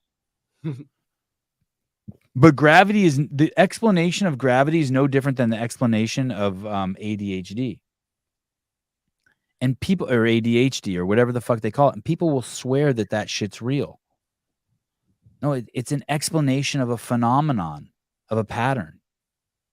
Society's biggest scams, part 10, ADHD. We are putting children on speed at an alarming rate, and we invented a disease to do this. The year is 1944, and a Swiss chemist is about to play tennis with his wife, Rita. He is working on altering amphetamines to make the perfect focus drug, and he gives one that he really thinks is working well to Rita before they play tennis. And Rita's just dialed in during this tennis game. She says, this is the one, and that is how we got the drug Ritalin. Rita Lynn Ritalin. The company wanted to market this drug in the USA, but they didn't really know to give it to. It obviously did help with focus, despite drastic side effects, but they needed somebody to sell it to. Luckily for them, there were some studies done on disturbed children that showed that giving Ritalin to them helped them focus. And there we have it. ADHD was created. There is no actual way to, with like brain imaging, that diagnose ADHD. It's done via a questionnaire. Eli Lilly and other big pharma companies literally sponsored the academic institution to create this ADHD questionnaire, which is the standard protocol for diagnosing ADHD. So you literally have the pharma companies creating the questionnaire to diagnose ADHD. Psychiatrists literally get training and bribes from the companies that sell these substances. Do you not see anything wrong there? What's even more concerning is that these drugs are now even being given to 2- and 3-year-olds, like toddlers. They're putting them on speed. What's really happening is we are telling kids to wake up and eat like cereal, which is filled with processed sugar and food dyes, which are linked with hyperactivity, and then go sit inside the classroom for 8 hours per day. We're making recess shorter. We're making summer shorter. We're cutting down PE programs. Children are designed to play outside. They are designed to socialize. And most kids who are diagnosed ADHD actually can focus on things that they care about. Me personally, when I was 12 years old, I was diagnosed with ADHD. Luckily, I never took any meds or anything, but the reason I was diagnosed is because I wasn't doing well in school at that time. By the time I got to college and started getting really good grades, no one really questioned if I had ADHD or not. And because I'm now pretty successful, depending on what your version of success is. Okay, shut it,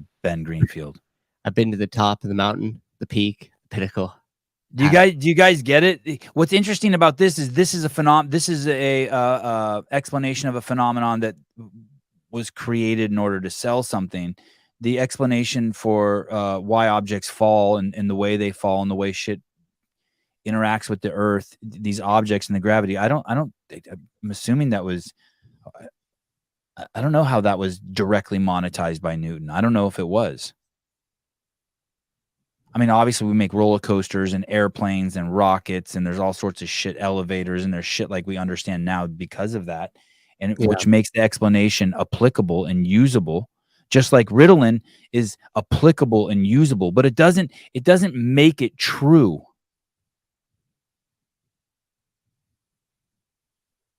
It doesn't make it true. Turntable. I'm an engineer and took a lot of advanced math and physics courses. Gravity is still a mystery. We understand that mass causes gravity, but we don't understand what about mass causes gravity. Yeah. So So turntable, I would push that. Then I would ask you that maybe that we're barking up the wrong tree. Maybe the explanation is just all fucked up, right?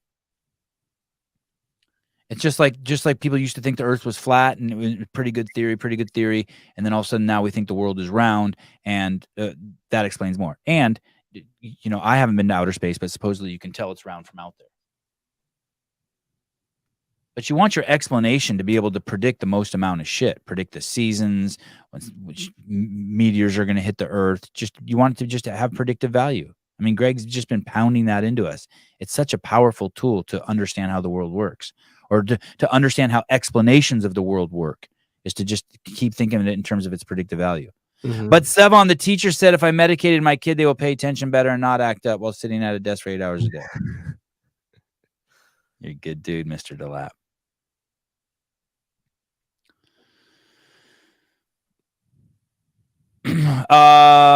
Turntable, electromagnetic force. We understand we can create an electromagnetic field artificially. We can't do that with the gravitational force.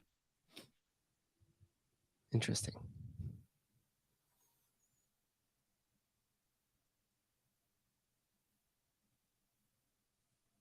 Gravitational force. Oh, when I whisper, I hear an echo. Oh, really? No, maybe not. What are you trying to think about the gravitational force? I was just thinking of those two words next to each other, gravitational and force. Yeah. G-forces, like when you ride really fast in a airplane. Yeah. It, like, sucks you back into your...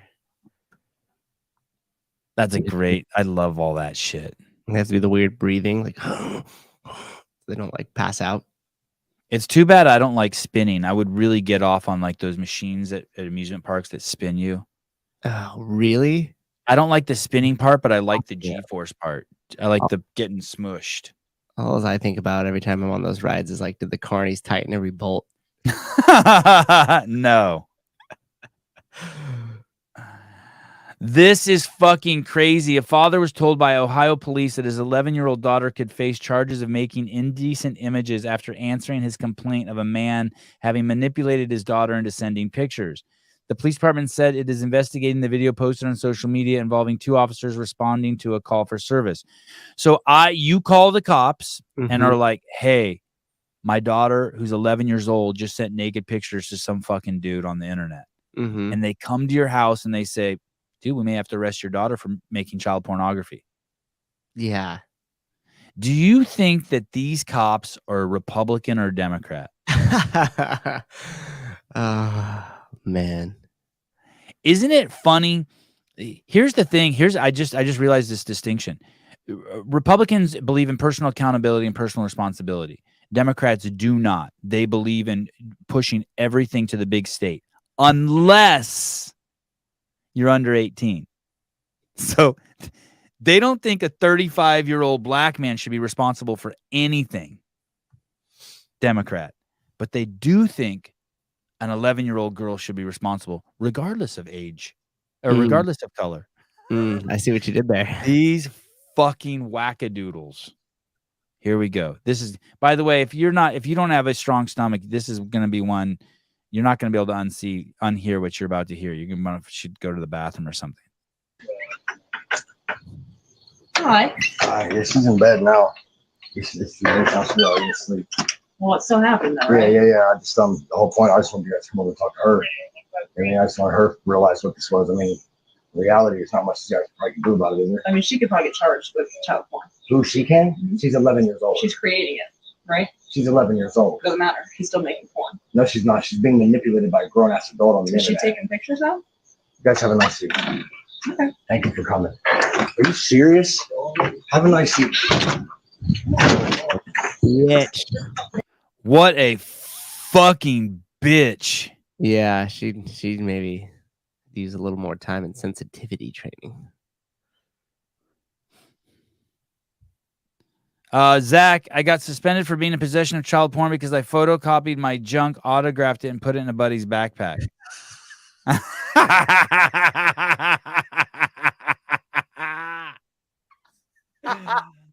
Oh God, isn't being a young boy fun? That's so fun. Holy shit! That's Did you? I would like to know how you photocopy. How did you sit on the photocopy machine, or did you lay on it and just smash your cock and balls face down on it? That's amazing. Or the third option, did you get a chair so you could like flop out on the top of it? Oh my goodness. Yeah, that cop is that is just fucking good. By the way, that dad should be slapped around too. Like, what is your daughter doing with a phone? What is your 11-year-old? Why does your 11-year-old have tools to communicate with the outside world? Hey, that's not appropriate. That dad's just trying to outsource everything too. He literally was like, "Well, I was hoping you could come by and talk to her." Oh, Like, right. You can't fucking talk to her. You gave her the cell phone. You gave her the boundaries and permission to be on there long enough to form a conversation and then a relationship with an adult on the internet, then to be able to have enough privacy to send those photos to that adult. So that takes some time. Yeah. Like there's a time investment in that. And so the question is like, at 11 years old, were you looking through the phone?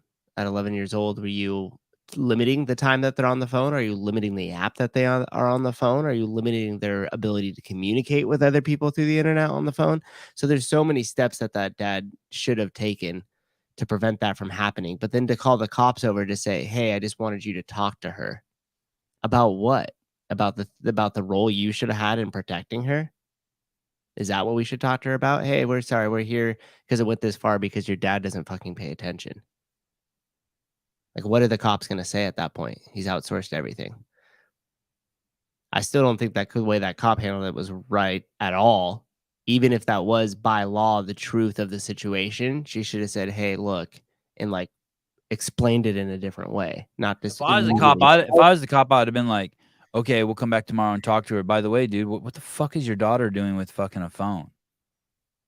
Right. Hey, dude. Hey,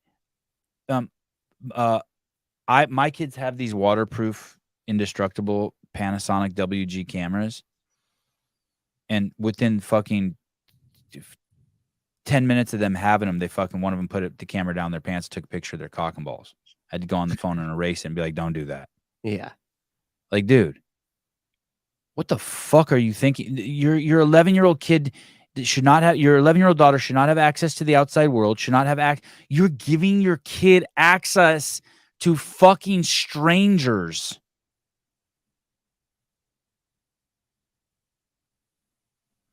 Asymmetric ears. I'm usually against doxing, but I can make an exception for that bitch. Yeah, that cop is a loser. Yeah, Hey. but I still don't think we should place the blame of the situation on that cop. No, I agree. We're bringing I a agree. ton of that I to agree. her reaction. We're bringing I that agree. whole situation to Hey. her reaction. Hey, and maybe the cop's reaction will let you know that no one's coming to save you, but you better fucking protect your kids too. You Yeah. dipshit. Stop outsourcing it. Yeah. And Hey, a lot of, go ahead. I was just gonna say a lot of the parents don't realize that when they hand their phone with the YouTube and they're playing whatever the fuck one of those kids shows are, is that YouTube is not on your side. Especially if it's your login as an adult on your account, the next video that they pop up is a complete fucking spin of the wheel. They're not protecting your kid. They're just putting another video in front of them. It's nuts. Yeah. I hope they immediately took her phone away forever. I know, me too.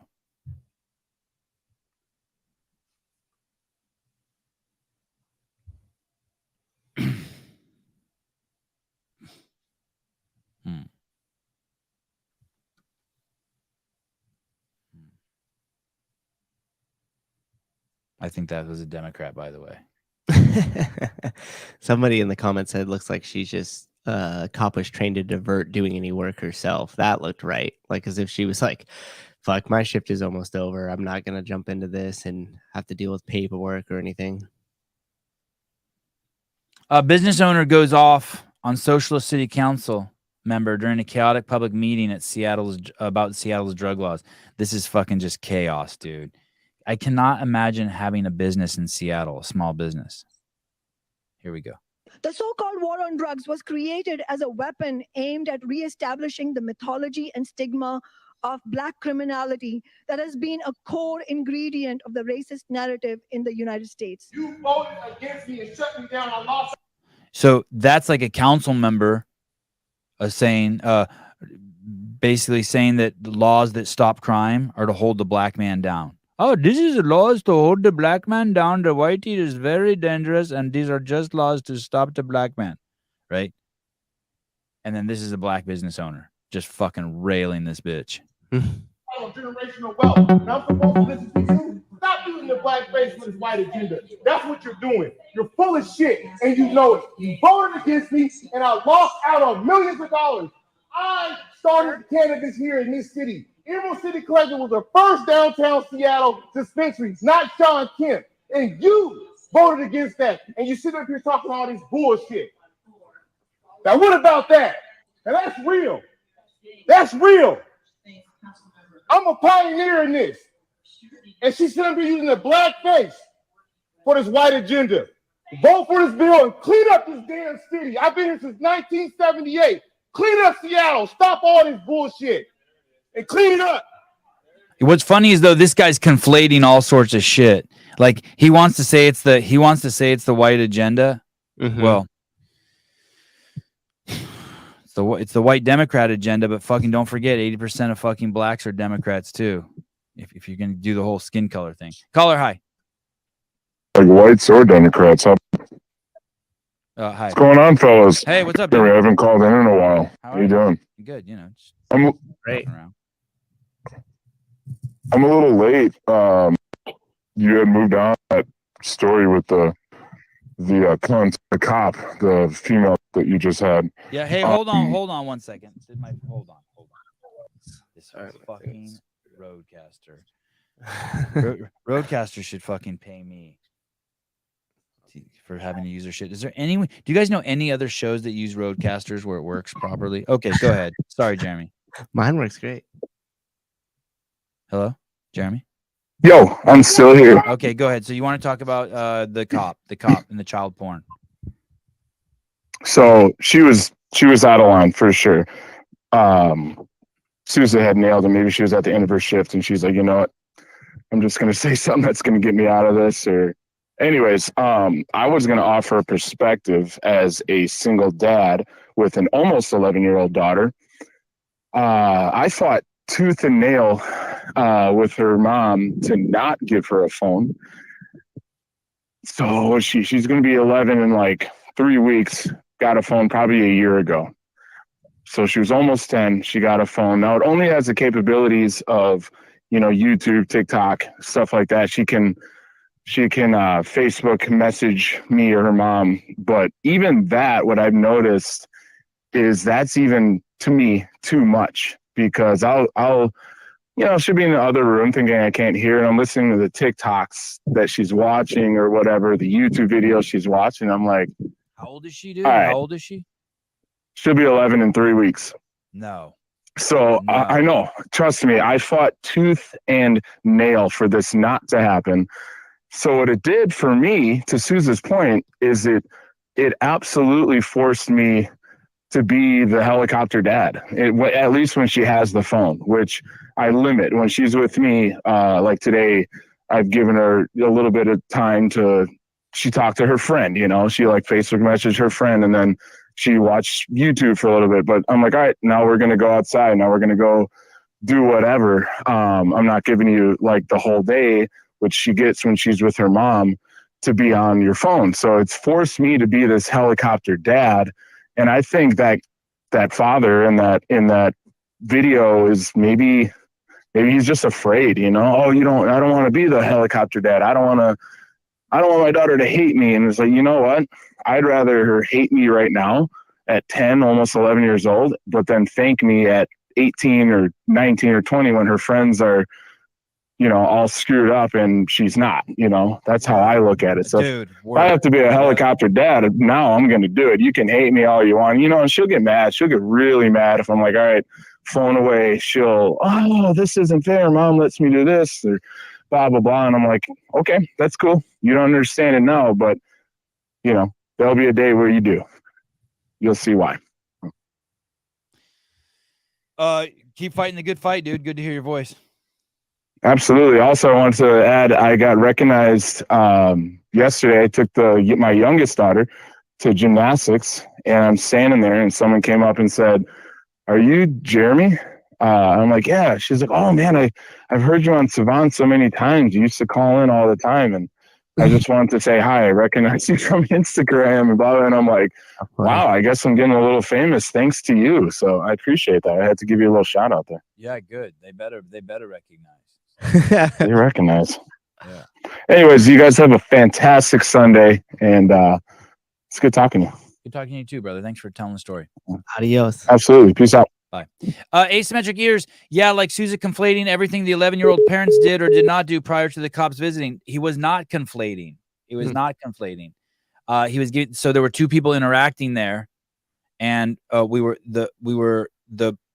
most of the people were focusing on the cop, and Susan just wanted to bring some perspective. If the parent wasn't there, that event wouldn't have happened. That event required the parent to come to call the cops and come to the door, and then the cops to come to the door, and they had an interaction, and everyone was focused on the cops. All Sousa did was be like, "Hey, it takes two to tango." I don't think he was conflating at all. It's like a quarter is not just the tail side; it's the head side too. It has to have the head side. I don't know. Is that how you see it, Sousa? You were contextualizing it in perspective. Yeah, I was just saying there's multiple steps that happened before you got to that position, and then to be and I still don't think what the cop did was correct. So I don't come off as defending her. I think that was ridiculous, and that was a ridiculous statement. But I just don't think it was conflating. Yeah, there's lots of shit that you could have done to prevent it, right? Yeah, conflating is combined two or more ideas into one. Conflate issues is the merging of two or more sets of information, text, or opinions into one, often in error. Yeah, I don't think it was done in error. I think that I don't think they're trying to make it, the definition here, make it seem like it's implicitly in error. I think it's explicitly in error. Yeah. Well, even if I was, I still think what I said was valid. Yeah.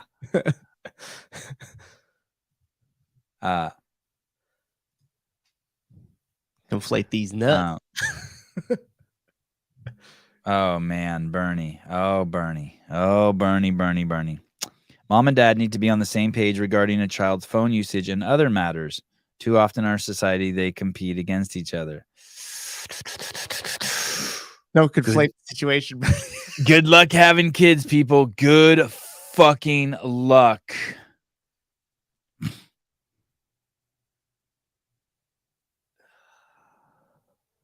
That is tough, though. It is a tough balance between like when do you, because like you want your kids to be up on technology, so to speak, because it's going to be such a large part of their lives when they become older. So it's like, it's kind of like that balance, you know? No 11-year-old should ever be on TikTok. You don't love your kids if you let your 11-year-old on TikTok. Sevan, how can you say that? I don't know. I just did. Let me reiterate this for perhaps the 1000th time, says Dr. Gad Sod. In a free society, there can never be a law against misinformation or disinformation. Free societies must tolerate imbeciles, racists, falsehoods, spreaders, etc. I'm Jewish with my tragic childhood history in Lebanon, and yet I support the right of Holocaust deniers to spew their infinitely grotesque falsehoods. The reflex for governments to sanitize your mind from falsehoods is the definition of authoritarianism. This trend must be fought with all of our might.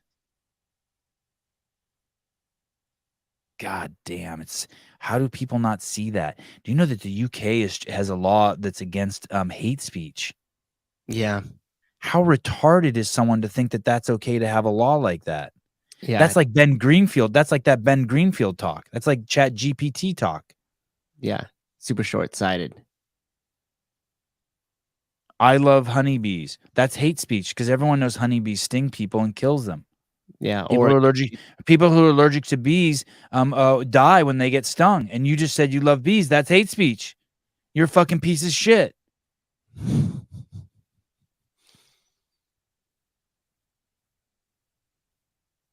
Yep. Now the governing body of deciding hate speech could decide whatever word is now hate speech and come and arrest you. There's someone alive today who Adolf Hitler spared their life. Mm-hmm. There's someone alive today. There's someone that Adolf Hitler could have killed who didn't kill, right? There was some homosexual Jew that he didn't like that he didn't kill. Yeah. Otto Warburg. Yes, yeah. I don't know if Otto ended up having kids, but there's someone out there that due to his mercy and compassion, their grandchildren are alive today. That he could have had done otherwise. Mm-hmm. Like nothing is just like black and white. You're not just gonna fucking remove all hate speech and it'd be a good idea. We can't even. That's why the fucking death penalty is so fucked. We kill the fucking wrong people. Right. It happens. Yeah. Yeah. Innocent motherfuckers get fucking killed. Mm-hmm. Also, too, the speech thing and then making laws against speech is just, I don't know how people don't see the long-term result of that amounting in any disagreement with the state resulting in you being in jail. Say that last part again. Like any disagreement with the state can result in you being in jail. Yeah, that's crazy. Right. So now, and I mean, you already see how this is happening without the law of jailing you for hate speech, but you could see how the manipulation through the media. So let's say I'm going to raise taxes on everybody in my apartment complex and everybody decides to say no. And then you become the really loud, outspoken one against it and say, hey, we can't afford this. They pushed us too far. We can't afford the extra $2 in this apartment complex. And then now I just run a campaign and say, hey, well, Sevan's speaking out against it, but did you know this about him? And then next thing you know, you go to speak out against me again, and then we jail you for hate speech. But we've already started the fear campaign of you because of other things you've said in the past, and now we put labels on you, and now the rest of the people, oh wow, I didn't realize he did all that. Yeah, and now you're arrested. And then to everybody else who's a couple degrees of separation from the issue, just say, oh well, they arrested a criminal. That's good. I heard he was starting to ball, and now the whole thing got contorted from what it originally was, just based off speech, as opposed to now you actually have to do something. It's like, well, he got arrested. What did he get arrested for? And then we need to wait. He told Stacy Tovar and Mikey Swoosh they had freakishly amazing bodies. Right.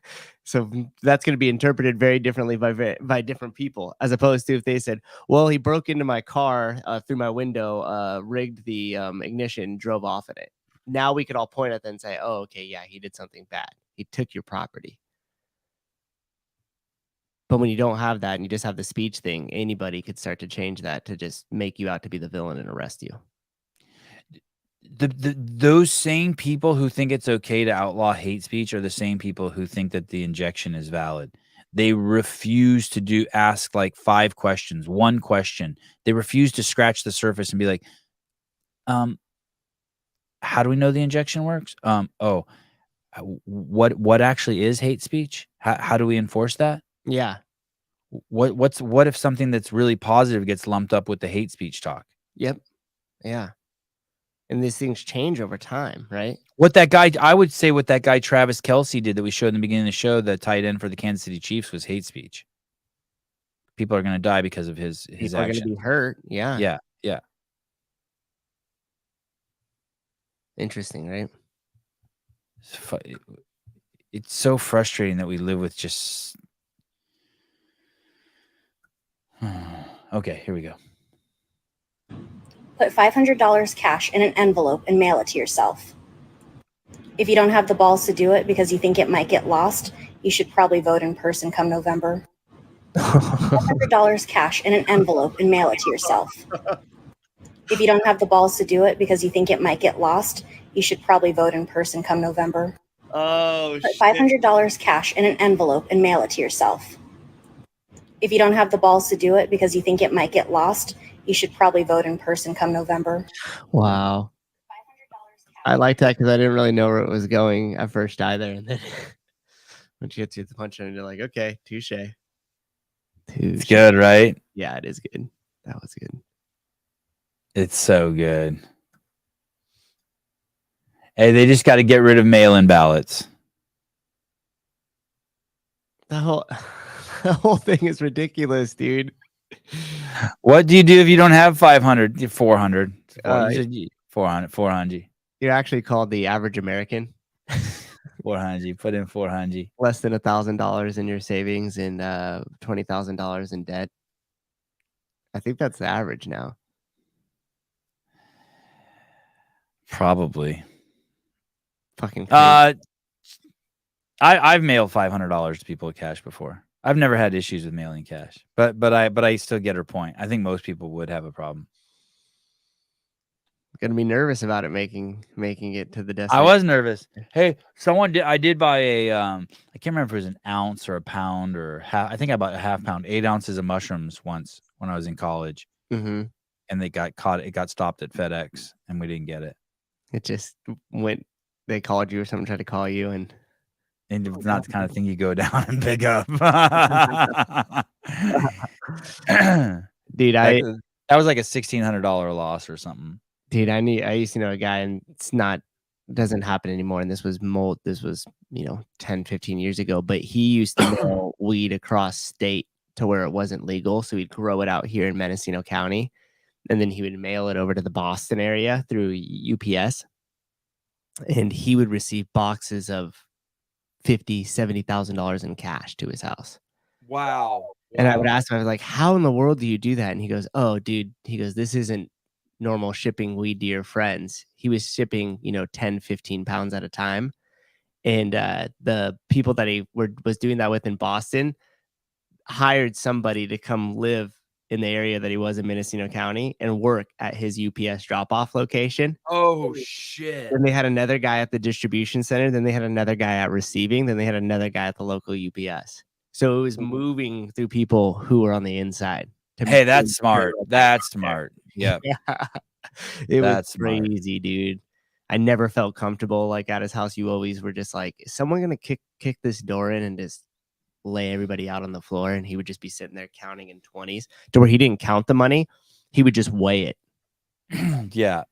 That's cool. I like it. Like he knew how much money weighed, this is 10,000. This is what this weighs, and just would weigh it out. Crazy. That's smart. That's a real business when you pay someone to work at the UPS shop. Yeah, 4 different centers. I lived 8 years as a female named Laura Jensen after I lived 8 years as a female named Lauren Jensen after undergoing gender reassignment surgery. You're undergoing gender reassignment surgery in April of 1983. I started as a 4-year-old kid in 1944. So I'm bringing to this conversation today 74 years of firsthand experience in some way, either living it or trying to deal with it or trying to recover from it. This was the biggest mistake of my life. I think it's important for us to realize that there is actually nothing good about affirming a young boy 4 years old like my grandma did me. The moment you affirm a child like my grandma did, putting me in a purple chiffon dress and telling me how cute I was, how wonderful I looked, is at the very same moment that you're affirming that young person, you're telling them there's something wrong with them. You're not right. That is child abuse. Do you guys get that? You're born a boy with a penis. At some point, you're just fucking around or whatever, and you say, oh, I want to be a girl. And someone hears that and starts leading you down that path at 4 years old. That's called gender affirming. That's why they're trying to make it a law that if your child does say that at 4 years old in the state of California, you have to start leading them down the path, your boy, of being a girl. They're trying to make that a law. They can take your kids away from you. Some circumstances in many states, they already can. They're saying that that's what you should do. Instead of not giving it any energy, don't react to it. By the way, pushing back on it is the same thing as affirming it.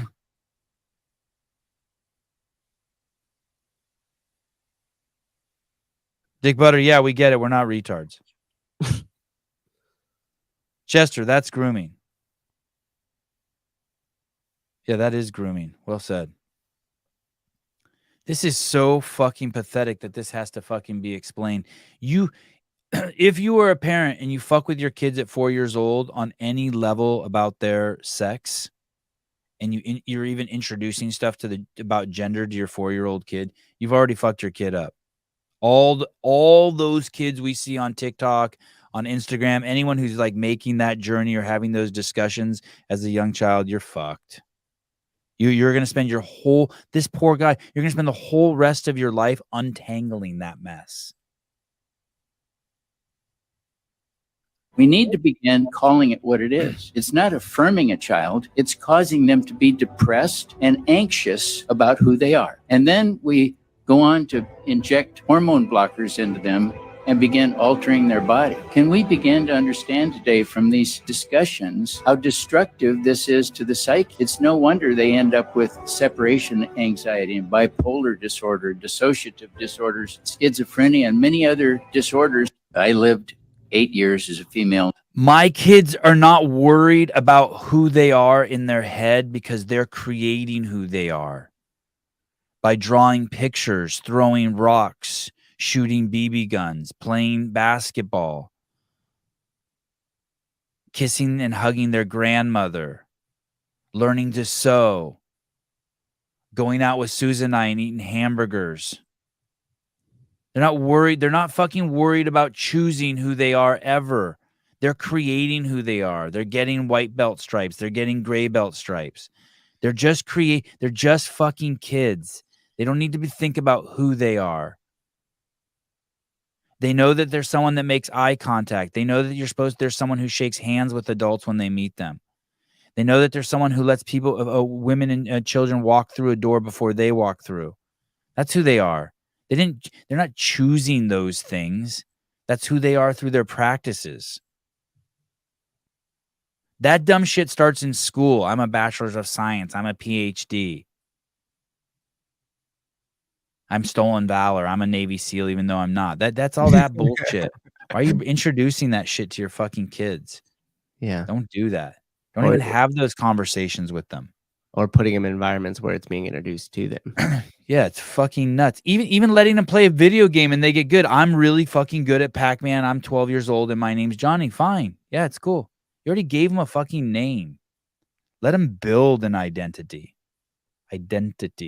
This poor guy, what a fucked life he had. Thank God he's speaking up now.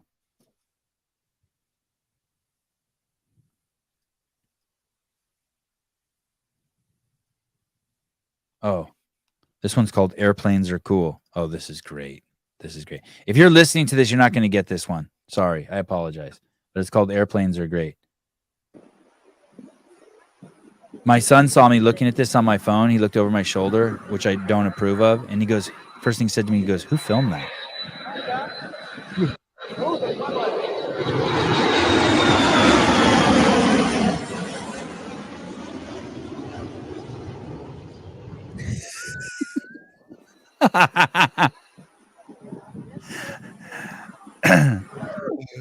Oh my goodness. Who filmed that?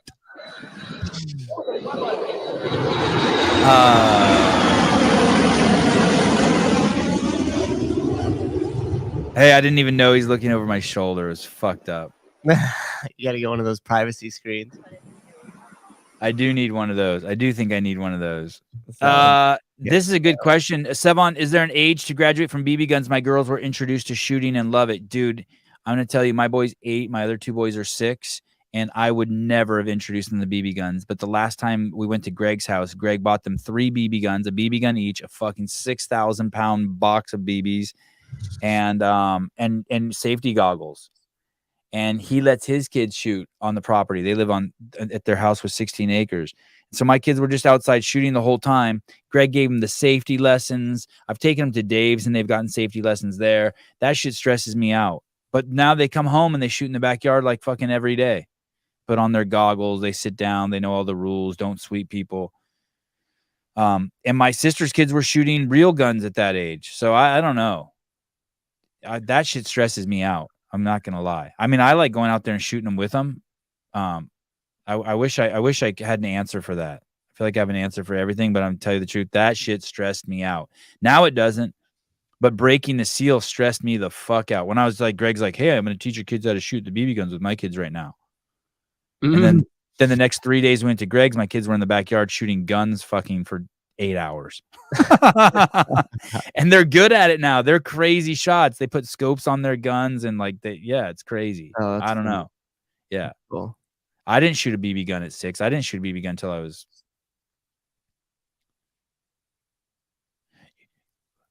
when I was 13. I went away with my friend Jeff Holman to a cabin. Maybe I was 11. And the parents gave us 2 huge bags of 22 shells and a rifle and a pistol. And we went out all day just shooting 22s. No one gave us a lesson. It was the first time I'd ever shot a gun. We shot everything, frogs and birds and a broken down train. And we just were shooting everything. I'm surprised we didn't shoot each other. Yep. Surprised nobody accidentally got flagged or the gun went off or something. Yeah. Hal Roberts, I was having BB gun fights at that age. Yeah. I grew into a phase where we had BB gun fights. That shit was fucked up. Yeah, we had airsoft, so it was at least advanced a little bit since then.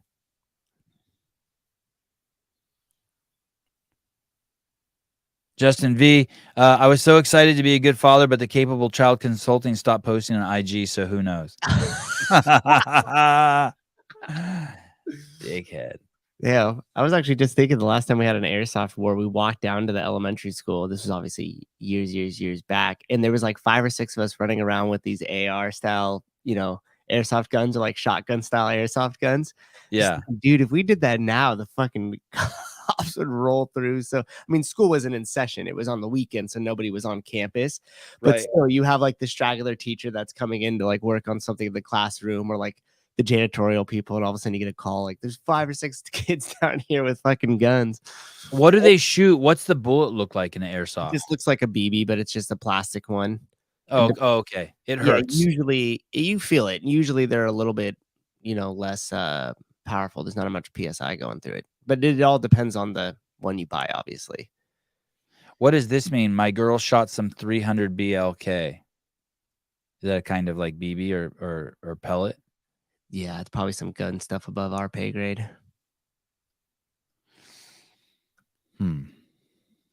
Speaking of guns. I don't know what that is. Here's my under a minute take on gun violence. Pro gun control people like to say that America is the 3rd worst country for gun violence. And statistics are crazy on the people that die from gun violence. Here's the thing.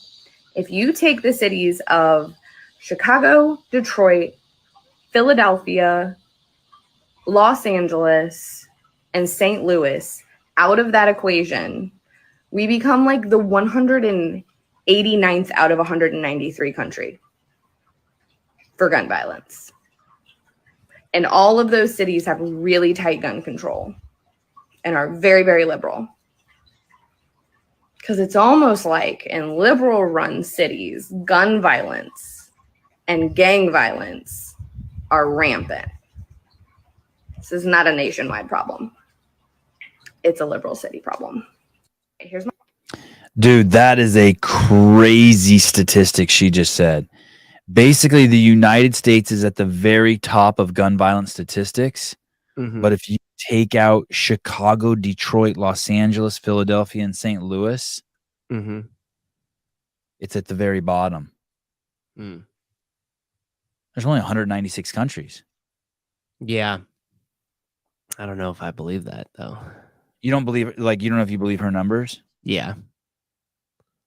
And the one thing, too, that a lot of people associate or don't is like the word gun violence. I think a lot of the statistics like lump suicide into that, too.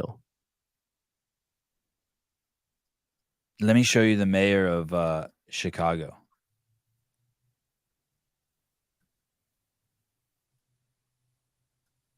It's not Littlefoot anymore? No. Let me show you the mayor of St. Louis. Let me show you the mayor of Los Angeles. By the way, I just suspected this. Let me show you the mayor of Philadelphia.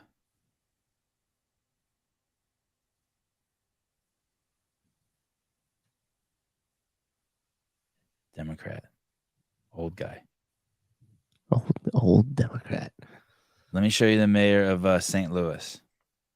Did I already do St. Louis? Yeah, that was Oh, one. yeah. Detroit. Sorry, Detroit. Let me show you the mayor of Detroit.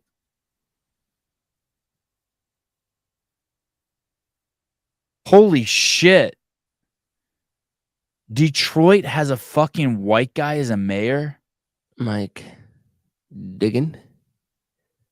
Dugan. A member of the Democratic Party. He was a Wayne County prosecutor. It's all Democrats. It's fucking amazing. So you don't believe that statistic? What would I look up? U.S. cities with most gun violence. U.S. cities with most gun violence. Yeah, and then how does U.S. compare with gun violence around the world, right? Because that's essentially was her. So then you go take out those most cities. Well, see if you could determine against the world after you eliminate. I can just see if it's like 80% of our gun violence is there, then obviously it's going to drop us down. It's going to be close enough. Yeah. 30 U.S. cities with highest violent crime rates. I need to know if those 5 though are like 80% of it. I don't see anything. Billings, Montana is 30. That's fucking ridiculous. 5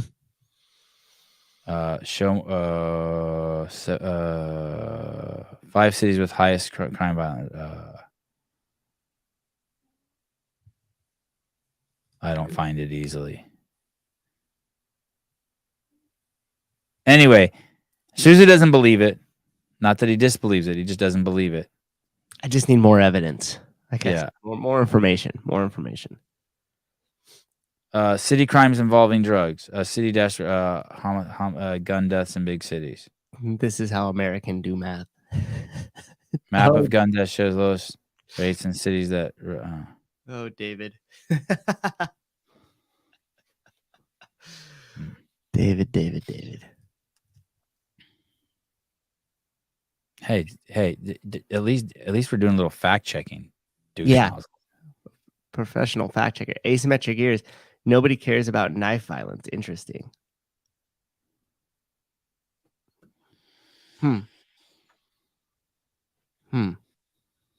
So, well, that'll be next, right? First they ban guns, then they'll go to fucking knives. I believe it. I believe it. I think Chicago, Detroit, Los Angeles, Philadelphia, St. Louis, Detroit. I think highest gun violence. Yeah, yeah. I would buy that. And I think it's like 80%. I think it's like 80%. I wonder what if I put in what percentage of gun violence is Chicago in USA? I wonder if that gets me anything.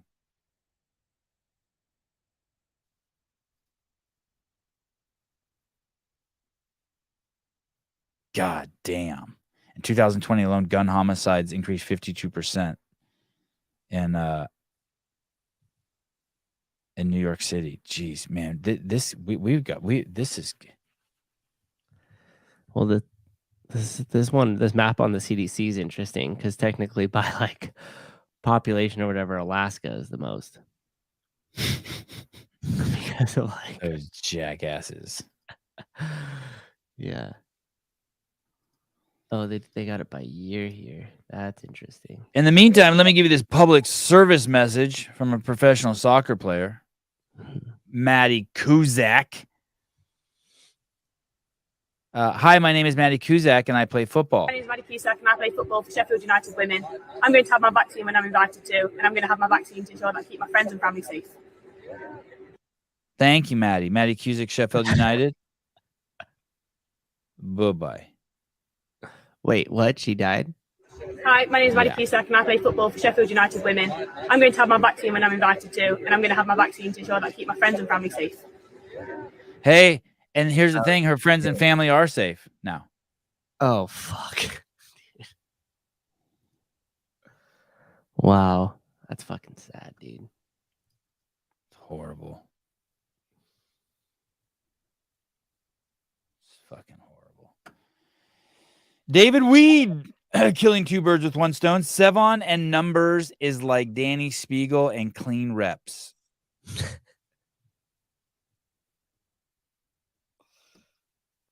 All right.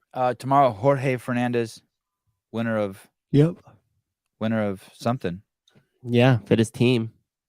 CrossFit Games. CC Tuesday, we got a doubleheader. Let me see.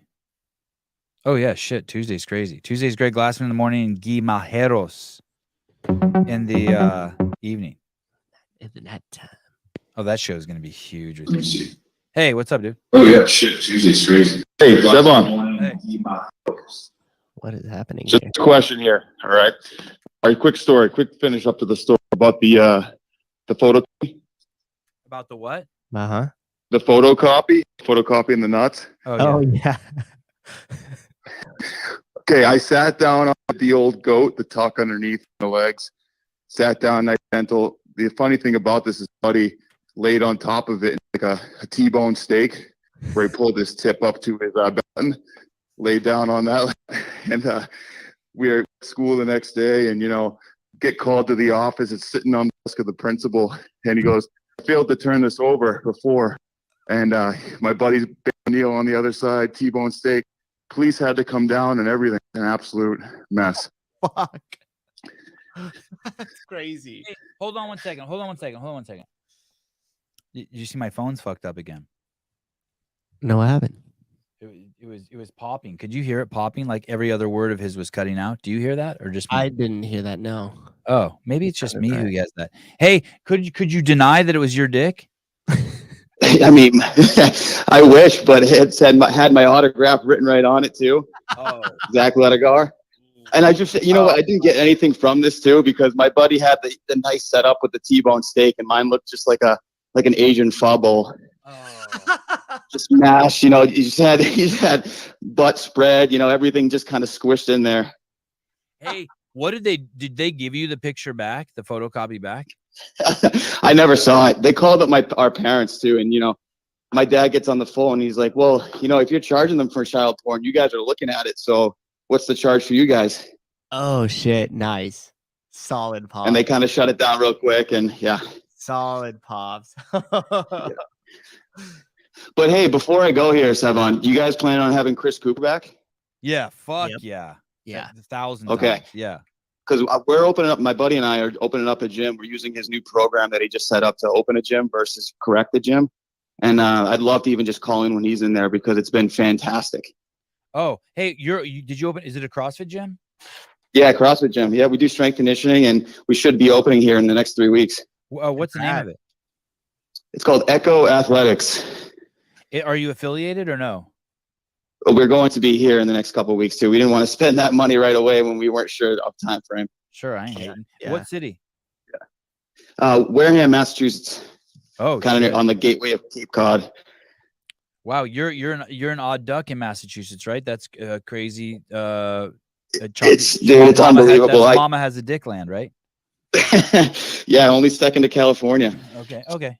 Fair. All right. Yeah, but yeah, it's awesome, man. I coach a hockey team here, and I'll tell you what, the kids are sick of it just as much as like the normal people are. Oh, good. The normal Yeah. people. Hey, so how did you stumble across Cooper's program? You guys, when you had him on, this must have been back in January time. I think it was somewhere around there. And is it something you're paying for, or some of the shit he gives away free? No, we're doing the full payment, and I'll tell you what, it's worth every single penny. Give me kind of like the cliff notes. So what happened? So you're like, hey, I want to open a gym. Oh, I remember hearing about this thing called Two Brain on Sevan. So I called, and then what happens from there? So all I did was just message Chris Cooper directly on Facebook Messenger, and he got back to me probably within, I'd say, no less than 5 minutes. And he's like, hey, Zach, tell me exactly what you want to do. I explained exactly what I wanted to do. And he's like, this is the program we just opened up. I feel like it's a great fit. Let me get you on a call. They scheduled a call with me. We sat on there for an hour, and he just pretty much said whether or not this is going to work for us and for you. By the end of the call, it worked, and we got set up with another guy that's now our mentor. And the mentorship, we At first, we were meeting every 2 weeks via a phone call, and now we're monthly. And he gives us homework to do. It's endless. The documents on there are endless. All the information that you have to use, and I mean, they worked with thousands of gyms, so it's been unbelievable. What do you mean? Give me an idea, like documents, like they have a document and there's like it's a employment, like how to hire people, or like tax forms, Dude, or like anything you could even think of, like tax forms, down to negotiating a lease, down to a hiring process, what to look for when you're setting up contracts with local businesses, negotiating those contracts, anything. I mean, even down to programming, like what's going to work best for you guys if we open up and you get new members, what to do, what to run them through for workouts, what's worked best for all these gyms. Yeah, it's unbelievable. Hey, think of how proud Chris Cooper must be and how well he sleeps at night, knowing he provides a service that works. Do you know what I mean? Right. Like he must sleep so fucking good at night. Well, because you see so many of those online now, like, help your gym, we're going to help your gym, and it's all bullshit. He's actually, he's turning gyms around. I think not a single one of his gyms during COVID closed, and that's just unreal. Hey, this dude, Christian Kettler, saying, dude, we use Two Brain Mentorship, doubled our members into our growth phase. Best investment we've made. Damn, that's awesome. Yep. Yeah, we've got we're not even open yet. We've already got 25 CrossFit members, and I've got 17 strength and conditioning kids ready for when we open. They bought those memberships within the last 2 months. Congrats. Dude, that's so cool. And we're already over breaking even, so it's perfect. Why are you opening? Why are you opening a gym? Do you have a day job already? I was a head coach of a gym that closed within the last year. I bought all their equipment, and now their members are looking for a place to go. The next closest gym is probably 25 minutes, 30 minutes from us. Okay. So it's perfect timing. Yeah, I was a strength and conditioning coach at the gym and head CrossFit coach, and I coach hockey and strength conditioning for another organization down the Cape. I wonder why the current gym. Do you think if the current gym would have used Two Brain, they could have saved their business? 1,000%. 1,000%. And it was sad because we would have these meetings before I even knew what Two Brain was, and I would pretty much lay it on the line, like, hey, our membership rate is too low. We're giving too many discounts. You guys aren't here enough doing the janitorial stuff, all these things that need to be fixed. And I think they were just spent through COVID. They were just so out of it. And could have we're doing exactly what they needed to do. So it's only going to be successful. They were open from 2010. Wow. Yeah. This Christian also says, I wish I did what this guy is doing. Graciano Rubio, I endorse Two Brain. Yep, and that's pretty much what this call was all about. I can't wait till he's on again, because I'd love to call in and maybe I have some questions that we can put into the chat, or I can call in and ask, because it's awesome. He only just scratched the surface of what Two Brain can actually give you guys as an offer. Okay, cool. That's awesome. By the way, when he found out we were doing the behind the scenes, he reached out and said, hey, what can I do to support the behind the scenes? And we talked, and I'm like, hey, I don't even really know right now. He goes, okay. He goes, well, one of the things that I think that's most needed in the CrossFit space is more just quality media. And so that's why Two Brain wants to get behind it and support it. And he goes, I want to put my money where my mouth is. And he's been crazy supportive, crazy supportive. He's actually coming on the show, Chris Cooper. He's scheduled already. I want to say it's in November. He's going to release the State of the Industry report. What's the day? 13th. It's a Monday, November 13th. Okay. Yep. November 13th, Monday. Cooper will be on, if not before then, but probably that'll be it. And it's the biggest compliment this show has ever had. When Cooper reached out to us and he said he wants to release the State of the Industry report on this podcast, it was kind of, I told him it was kind of, whenever he calls me, it's the kind of thing I call my mom and tell her, because I always think it's such a huge compliment when he reaches out and supports the show. Right, with how successful he is, it's just such a cool pat on the back for you guys and for all of us too. Right, 100%. Yep. Well, cool. But yeah, hey, I'll let you guys go, but I Okay. appreciate everything you guys do, man. This is the best podcast and best thing in the space, and then actually just all spaces, really, man. I can't get enough of it. Cool. All right, dude. Thank you. Hey, please stay in touch and call back as your gym gets up and rolling. Will do. Appreciate it. Thanks, guys. All right, later. Just two so dudes cool. jacking off on each other in the middle of a podcast. It's so cool. Echo Athletics. God, so happy. I Yeah. love it when people call me and tell me how great the show is. I mean, that they're doing well.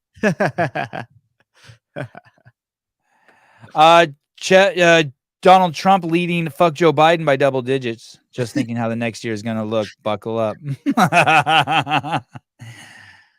Oh, that dog, it looks like such a crackhead. That dog is a handful. Yeah, it looks fun though. Mr. Tabone, you're very welcome. Sevan, thanks for doing these shows. Mr. Souza, thanks for doing these shows. You're very welcome. Thank you. Kenneth DeLapp, did you hook Houday up with Tumble Track? Rumble Track or whatever. Tumble Track. He and I are WhatsApping, and I told him to send me a link of the one he wanted. Oh. Yeah, right? Aren't you on that thread too, Souza? Yeah. I think I said, hey. So, yeah, we're talking. Excuse me. Sevan, how's Alex Stein doing? That's a good question. You get him on. Yeah.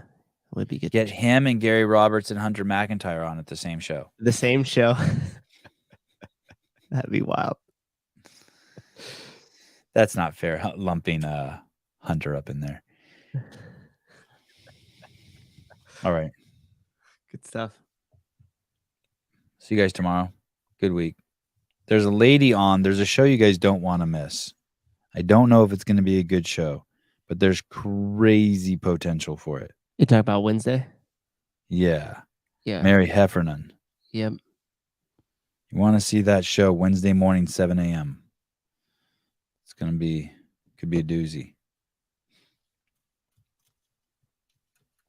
All right. Thank you. Cool. Miss Caleb today. Where's Caleb? Do we know? I don't know. No, I know he's going to be juggling the move soon. So I don't know if that started today or what. I'm surprised he's not here. Yeah, me too. Not angry. No, concerned more than he's like the employee you're concerned about. You're not like, God, he's late. You're like, oh, I hope everything's okay. Like that's your initial reaction. Not like what happened to this lady, the identity doctor? Identity. Dude, she fucking disappeared. The ether. Identity doctor was probably Trish. Doctor. Identity. Am I spelling it right? Identity. I think I have too many I's in identity. I don't know what happened to her. Yeah, she completely disappeared. She was there and then she wasn't there, and like, yeah, I don't know what happened. It was such a weird. That whole thing was so strange. Doctor, yeah. She was like so pumped about being on the show and like wrote all this super nice stuff to you. Like the next day is like, hey, you got to take all that down. It was. Yeah, I can't even find her on Instagram. Maybe she blocked me. I can't even find her. Wow. I'll always. There's the identity doctor. Is it her? No. Oh. It's Adwole. I don't know who this guy is. He looks like a foreigner.